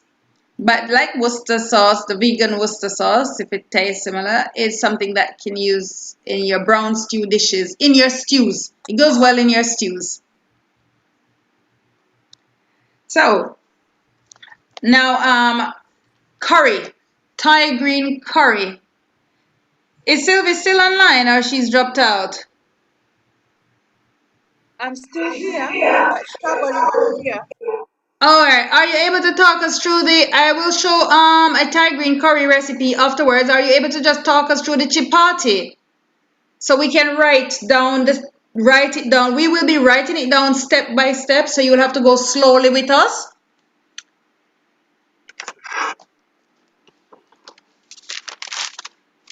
One thing I know about chapatis, it's very good to talk through it as you demonstrate.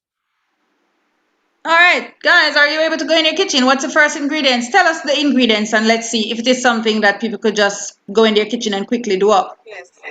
Okay, well, you shall need flour. So any flour we can start with, since it wasn't planned. Yes, any flour. I'm not planned in my kitchen, that's why. And it's dark here and it's late. So, but you need flour.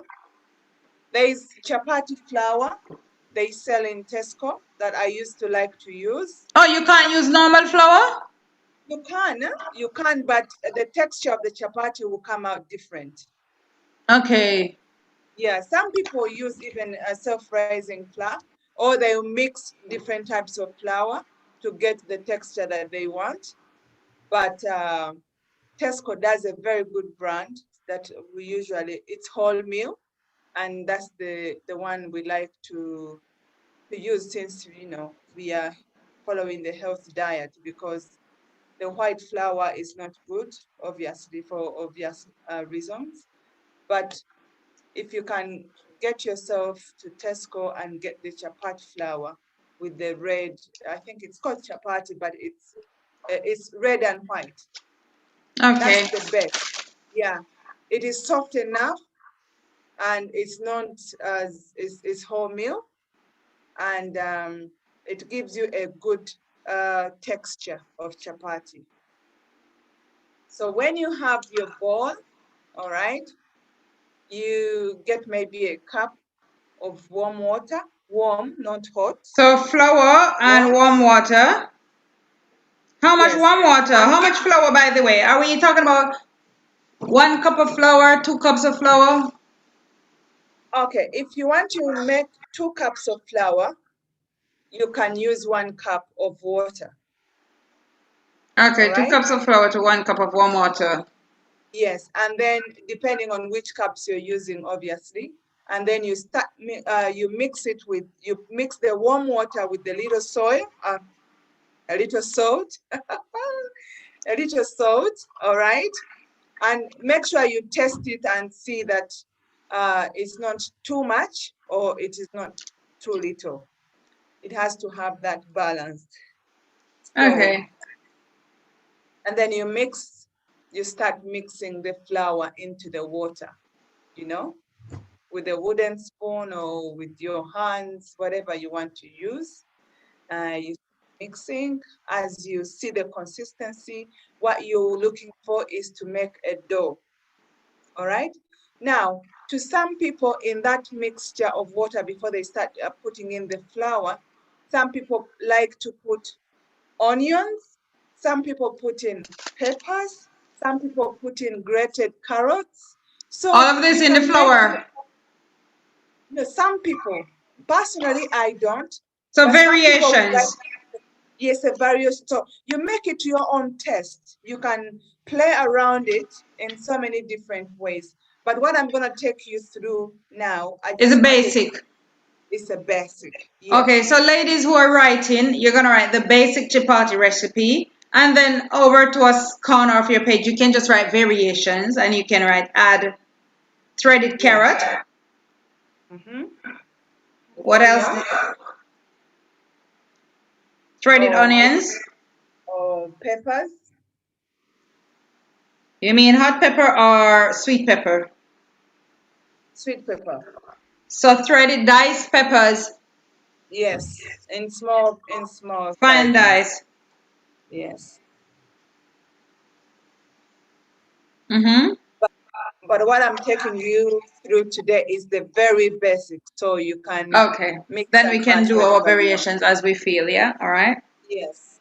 So then you have put your warm water, your So let me just go over the steps for us, right? So we have 2 cups of flour, and preferably chapati flour, and you can get this possibly at your main supermarket. However, if you don't have chapati flour, you can use self-raising flour mixed with maybe some wholemeal flour. Yeah. Okay. Yes. So you want to have 2 cups of flour altogether. So you can experiment with your different flours, especially even for those who are gluten-free, right? Yes. You want to have a cup of warm water, and in this warm water, you want to dissolve maybe 1/4 to 1/2 teaspoon of salt, but salt to taste. You want to make sure you're tasting the salt in the water after it is dissolved, and this water you're going to use to knead this flour. Okay? And then you start mixing. You start mixing, and because you want to make a dough, a nice dough, not hard, not too soft, but a nice consistency, and until to a point where it's not sticky. Okay, so Right? it cleans the bowl, it cleans the bits of the side of the bowl, yeah? Yes. So sometime you can leave it, you can wrap it in cling film and leave it there to sit for a little while if you have the time. To some people, like me, if I'm rushing through, I can still go ahead and go on to the next step. All right? So the next step at this point would be, How long would you leave it for, Sylvie? Say that again? How long would we leave it for, the dough? You can leave it for half an hour or an hour. There's no harm. You can actually, some people can make it like that, wrap it with cling film and put it in the fridge. And then they come back to it when they want to start making the chapatis. All right? So, but be wary to keep it for long when you have put in additions like onions and carrots and all that, because it can go off very easily. So, especially peppers. Yes, if you're gonna keep it for longer, I suggest you don't put those add-ons because they make it go off. If you want to keep it in the fridge for a little while or for a day or two, don't just put water and salt. All right?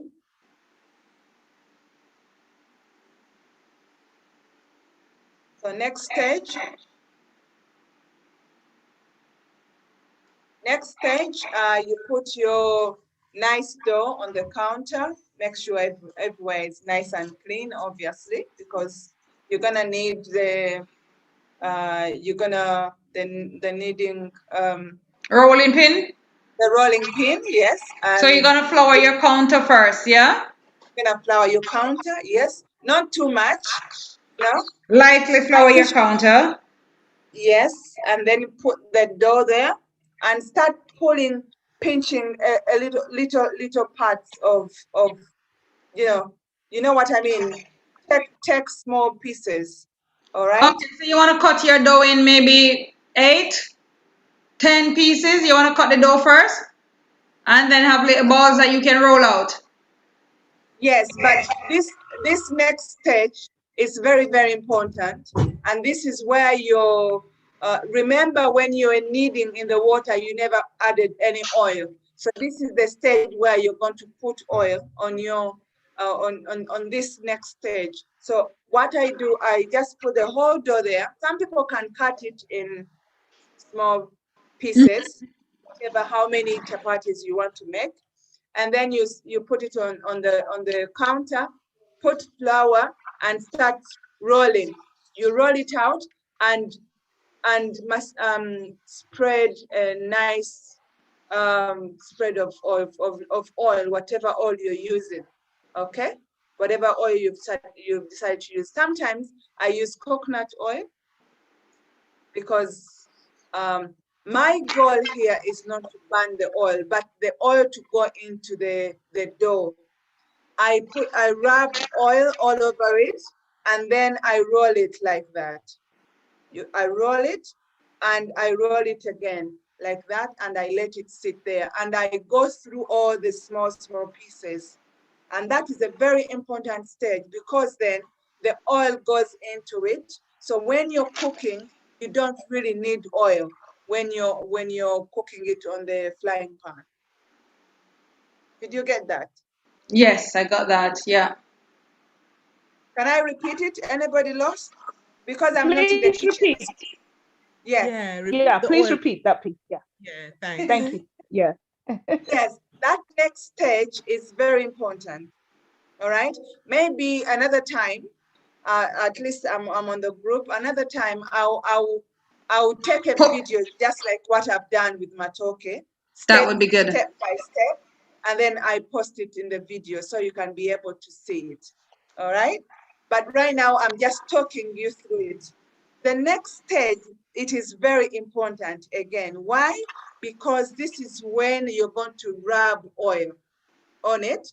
When you finish to rub on each one of them, you roll it nicely, okay? And you roll it back like that, nicely like You that. fold it Put back. together, you fold it back, and then you put it on the side. And you go through all of them like that before you start the stage of frying it on the pan. When do you roll it? Sorry? When do you roll it? Well, when you start to fry, obviously you roll it again nicely and you put it on the pan. When you're putting it in the pan, you don't put oil first. You leave it there, okay? And then you turn it. When you turn it, the part that has caught fire a little bit, you rub a little oil again, and another side, you rub a little oil, you flip it, and you take it off, and that's it done. Why you don't use that? The second stage is so important so that you don't use oil when you're frying. You only just rub a little bit just to make it On the part that's already cooked. And the pan is warm, nice and warm, yes. But don't use too much fire. You don't want it to burn. You want it to brown. Yeah? You want it to brown, to cook. So you don't use too much fire. Medium fire is enough. And then when you're putting it on a plate, okay, you're putting your chapatis on a plate, make sure you cover them so that it doesn't harden. The more you cover it, the more it becomes nice and soft. Moist and fluffy and pliable. Yes, yes. Oh, I don't know if you have understood me. It's very hard to just talk through a We chapati. understand, but we would really appreciate the video, I think. I am going to, yeah, I will prepare a video for you. That's a promise. Okay, that would be nice. Great. All right.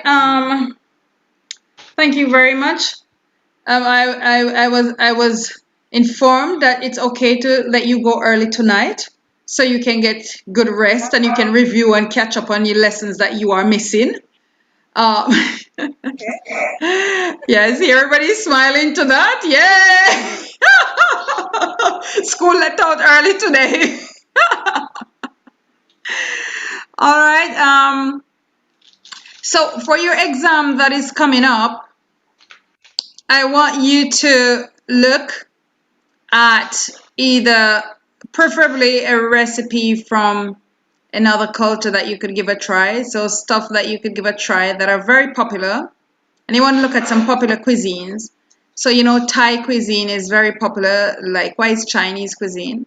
So maybe something like Thai green curry, right? You can research and Google some vegan Thai green curry recipes. You could check, in fact, you could check my Facebook. And don't even know if it is labeled.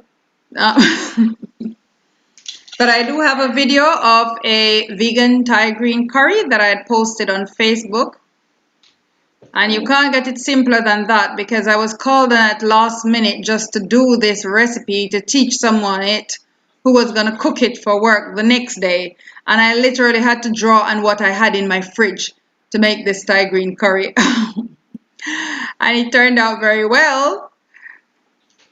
But yeah, go ahead, look, or just YouTube or Google vegan Thai green curry and see what you find.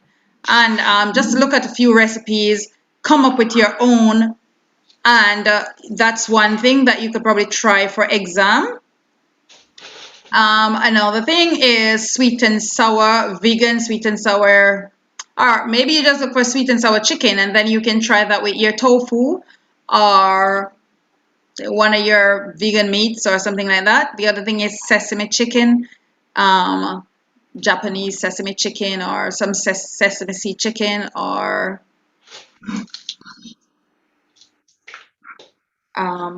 look for something like a tikka masala as well, a vegan version of a tikka masala. Or if you look at the original ones that's used with meat, then you get even more of an understanding. But don't just take one recipe and look and think that is it. No, never ever do that. You review a whole lot of recipes, and you want to also, you have the time, you want to look at others who have tried the recipe and what they have said, if it has worked or if it has not worked. All right. But remember, you have no feedback, no comment until you have done it and it hasn't worked for you. All right.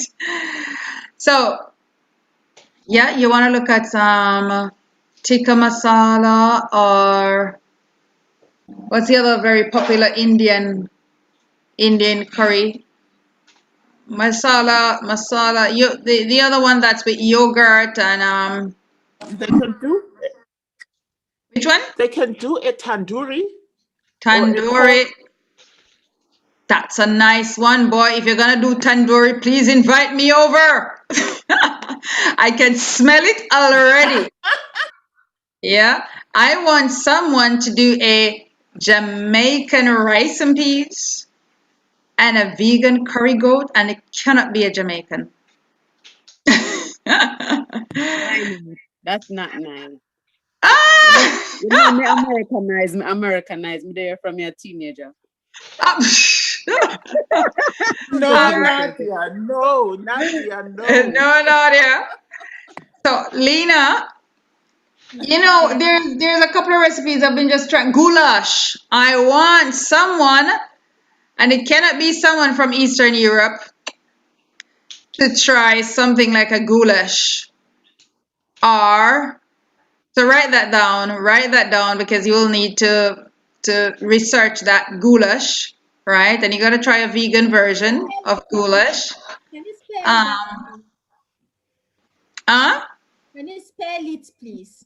I think it's Goulash. Goulash. Am I right, Lena?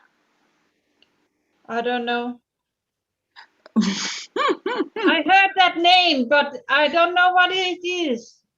Okay, all right. There is another one. But it's a familiar name for me. It's a familiar name, but you've been vegan from birth, so yeah. I've been vegetarian in my childhood and was vegan when I grew up. Okay. All right. I spelled it the same way, Davina. You spell it the same way. Okay, all right. The other one, I am taking you all over the world, you know? That's what I'm trying to do because I want to take you out of your boxes. Oftentimes, especially us as Black people, especially Caribbean people, we eat only what we grew up on, and we don't feel like the rest of the world can cook. You're not very different from Africans, Davina. So we're very conservative. I want you to know that there is a whole world of cuisine out there, and people enjoy different types of food, and it's good to have. I sent something on the chat box. Have a look. Answer for this. All right, I'm finish. Yeah. Sorry. Davina, Hispanic people do the same thing too, and it's horrible. So I'm loving all the food you're making, and it's so different. Yeah. Yes, exactly. So we want to come out of our boxes, and we really want to push and extend ourselves, right? Even if you do it for the exam and it does not come out perfect, that's okay. You will still get a passing grade as long as you've come out of your box. You stay within your box, I'm afraid it's not a pass. Even if you get it perfectly right, but you've got to take yourself out of your boxes. Go to another culture. You can't do mtakura. You can't. That's a big no. It's like a Jamaican saying, I want to do kalaloo. No.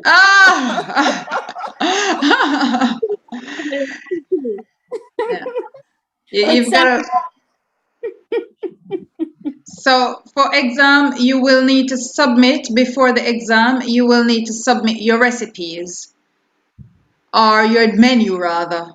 You don't need to necessarily submit your recipe, but you will need to submit your menu, what you will be preparing. So you're going to have to go, as I said, into another man's culture and see what is most popular and how you can veganize it. Or maybe you can find something vegan there. But you're going to go and do that, and you're going to submit that. That is what you're going to do, and you're going to give her the reason why you have chosen that dish. And then the day of the exam, you're going to do that dish. Okay. Is it going to be one dish? It's a meal. You're going to be presenting, so your exam, you will be spreading a table for your husbands, for your family. You're going to be entertaining them. But you're not going to go small. Oh my goodness. Yeah. So, And Davina, when is our exam? Sorry, I've heard several persons were talking, so I didn't really hear the question. When is that? The exam, Yeah, I when believe, is the is exam? Friday. Friday, not this Friday. I believe maybe the other Friday. When The is the other exam? Friday. Oh my Anybody God. can tell me when is the exam? Next Friday. It's Friday. There we go. Next Friday, yeah. So you have almost 2 weeks to research, scout around. You could even try out your recipe if you wanted to before, which I doubt you will have the time for that. But maybe in the last week of the course, because there's no cooking in the last week, so probably possibilities are you will have time to try out even a couple of recipes because it's theory. It's all classes that you will listen to. So do we get certificate after that? When we Yes, pass? if you've done the whole course. If you've done the whole course and you've paid for the whole course, yeah, you do get a certificate. Wow. It's a continued professional development certificate. And is it recognized or is just? If what? Is it recognized? Well, I recognize it. When you cook and take your pictures, when you make your layout next Friday, make it and take your pictures and see if it's not recognized. This is a 2-year course. That's all I gotta tell you all. Exactly. Lay your table, take your picture.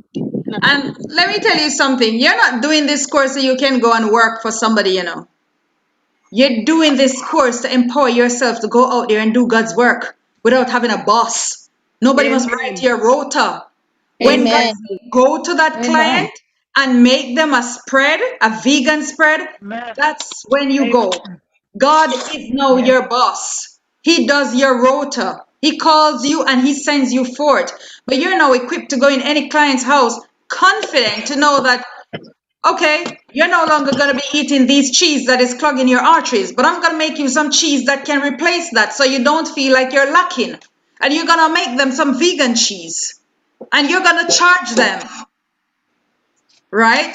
This is you. How much? You're gonna work out your cost, right? Ellen White says, and I mean, this will probably come up in the week of the business week, which the last week of the course is the business week. When we have like our sanitariums or we're working in the field for the Lord, when we charge the prices, we should be able to start another sanitarium without trying to look for money to borrow. Listen, when you go out there to the doctors and you're sick, how much is it to do chemotherapy? Anybody have any idea how much it costs to do chemotherapy? The Americans can tell you, you British people lucky. Amen. True, sis. Yes, exactly. So you are teaching people how to prevent diseases. They need to invest in their health. Otherwise, they will be spending 10 times more on medication that don't work. They will live on medications for the rest of their lives. It will damage other organs in the body. It will make them depressed. It will cause all sort of sickness and it will empty their bank account. Yes. Yeah. So you need to sit down and prayerfully put your prices together and pray over it and ask the Lord to guide and direct you. But you need to charge for your services. Medical missionary work doesn't necessarily mean that it is free. You need to be paid for the work that you do. Because that's how you're now going to eat. That's how you're going to put bread on your table. You've got something that somebody wants, that somebody needs. Because what is more important than good health? What is more important than life? A millionaire will give everything to get rid of cancer. Yeah. So you are being empowered with this course, as well as the other medical missionary courses that you have done, to now go out there, start your own business. You're going to work for the Lord. You're not starting your own business. You're going on the master's business. You are now equipped. He equips you. When he calls you, he equips you and he sends you forth to go and do his work. You're now working for God. You're no longer in employment slavery. You know, you don't have to do no more 9 to 5. When I finished the course in December, I decided I'm taking a break, a long holiday. I did not work for the rest of December. I did not start working until coming close to the end of January. Who can do that? I couldn't do that when I was employed. Huh. How many times I wanted to get an early holiday and I couldn't even get it because I'm only entitled to 2 dege weeks. Right. And you know, when you're leaving the UK and you're going to Jamaica, you can't book a ticket for 2 weeks. You're paying £1,000 and something pounds for the ticket. Plus you have to come and you have to hire a car and you probably have to stay at hotel. You want to go and see A, B, C, D and the old lady. 2 weeks is nothing in the Caribbean. And I could only come for a short period of time because I can't get the time off from work because I've got to go back to work to put money in somebody else's pocket. Now, you work for the Lord. One morning you're tired. You say, God, I'm tired this morning. I will go out a little bit later, but let me know what is on the agenda. What is it you want me to do? And if he wants you to get up now, he will say to you, sorry, but you have to get up now. But that's a relationship you will have with your boss. And if one morning he says you need to sleep a little bit longer, otherwise I will have to treat you, then you lie down a little bit longer and you sleep. But no, you work for God. You no longer work for man. So who recognizes your qualification from this course? Your boss. He sends God, yes, amen. it's accredited by heaven. Lena, The best accreditation. But if we have not paid for the certificate, then we are not doing the exam. you still do the exam, man. You still do the exam. You won't get away from the exam, Lena.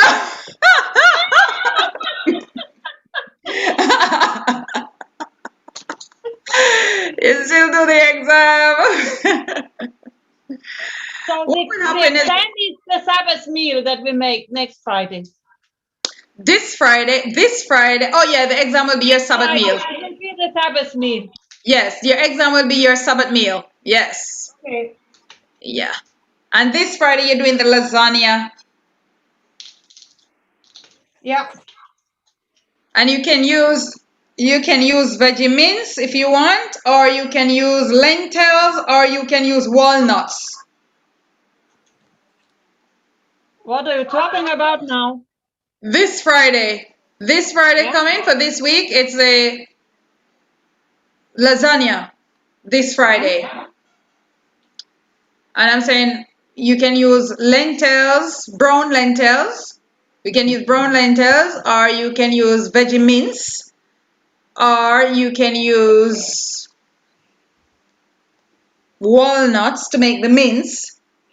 Or in the last class, some people did myrtle, I believe, did plantain lasagna, which was a new one for me. By the way, you can also use tofu. Myrtle, the plantain lasagna was a new one for me. I haven't tried it personally as yet either, but it's something I'm going to give a try one day. But I heard it was very good. So maybe we'll ask Myrtle as well if she could demonstrate that plantain lasagna, even if it means in a video, and send through so you could just see it. What is veggie mean? Is that the soya? Yeah, like soy textured vegetable protein. Textured vegetable protein. That's what yeah. Okay. All right.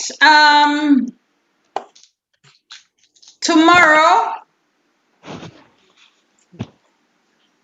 tomorrow, if you always do quiche, you don't want to do that for exam. If it is something that you've practiced at home, I want you to go outside of the box. I want you to do something you have not done from another culture.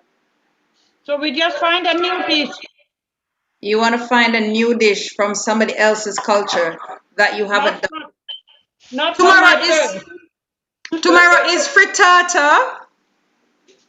Frittata, and we're gonna do omelette as well. And you just want to get your onion, you want to get your spring onion, you want to have your garlic, you want to have some tomatoes, you want to have some salad to go on the side, and you want to have some vegetables. So whatever vegetables you have at home, just have some vegetables in your fridge. And you want to have the chickpeas flour, and you want to have your chickpea water. And we will do some chickpea mayonnaise as well tomorrow, and a little bit, maybe an aquafaba as well. So, my favorite. Huh? My favorite. That is it. Would you like to demonstrate it for us then? I'm sorry, I can't.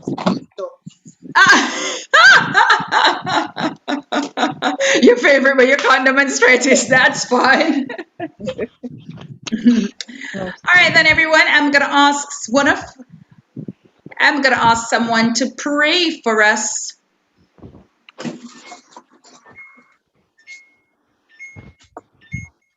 To close.